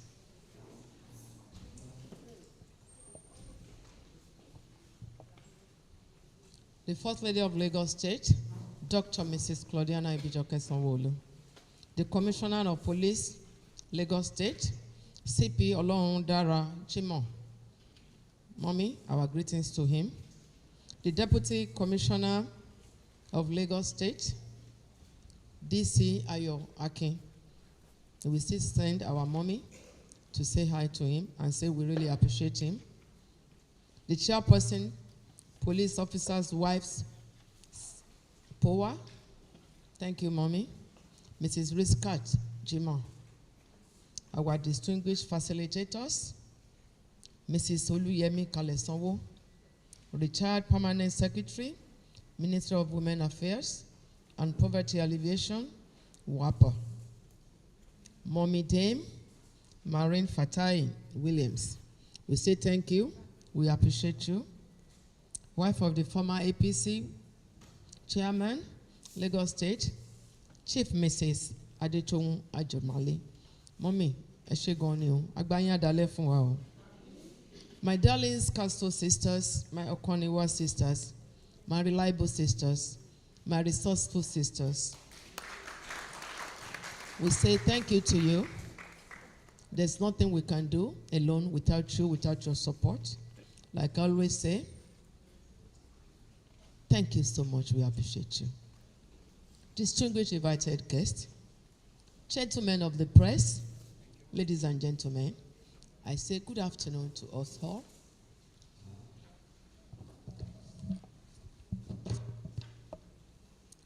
Distinguished facilitators, esteemed resource persons, leaders of Cowlso, members, invited guests, ladies and gentlemen, I am honored to appreciate you all at this very rejuvenating event.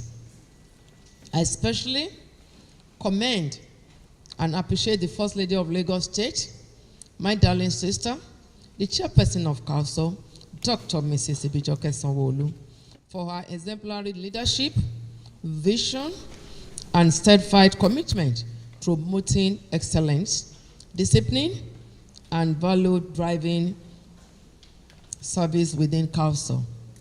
This training reflects a passion for capacity building and the grooming of members to uphold ethics, proper conduct, and respect for protocol. I also express my sincere gratitude to the facilitators and resource persons for their insightful, practical, and enriching contributions, which have adequately equipped participants with knowledge, confidence, and skills required to serve as worthy ambassador of Cowlso. My appreciation goes to the Cowlso leadership, organizing committees, and secretary to the seamless planning and effective implementation of this program, as well as for providing a sense and conducive learning environment here at Cowlso Villa, Ogombo. You can see the face that we have put into Cowlso Villa. And we should all appreciate our First Lady, appreciate the governor for giving us all the resources to do this repair, renovation, reface, whatever, rebranding, all the good ways.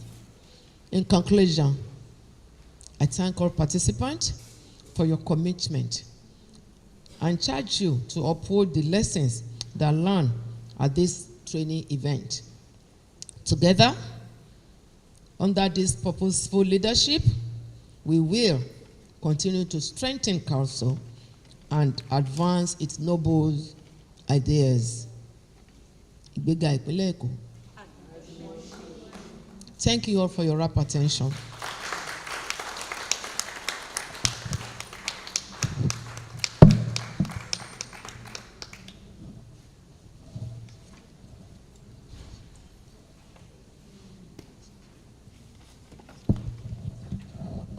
Can we please give our mother a round of applause? Her Excellency, the wife of the Deputy Governor and Vice Chairman Cowlso. We can make the applause bigger, better for her. Thank you very much. On this note, we've come to the end of this one-day training. Thank you all for joining us. Please feel free to tour around the facility before you leave, the Cowlso Villa before you leave. I hope you had a very good time today. Yes or no? So should we repeat another one tomorrow? Thank you very much. Do have the best of the day. No matter what man face, and so many things with my eyes don't face, and I never worry about what the next man say, and I keep it so cool, keep my mind real sane tonight. Lose God, man, no be lose God, yeah. No, they waste time, brother, no time, yeah. Money on my mind, me never waste time, yeah. Mama, oh my. This kind of man, no feel lose time, and I know they look nobody face, I feel fine, yeah. I stand real tall, and I send no one tonight. Then no fear run my race, run my race, run my race, run my race. Steady a day, my lady. I say run my race, run my race, run my race. This kind thing where I see don't taste, yeah. Got a bad bitch with no one go away, yeah. Plenty stress with it make man crazy, and many things as if forget to no pay. Say the people they suffer but they smile for face. But if star boy talk, there's a star boy craze. But I keep it so cool and I they run my race for life. Lose God, man, no be lose God, yeah. No, they waste time, brother, no time, yeah. Money on my mind, me never waste time, yeah. Mama.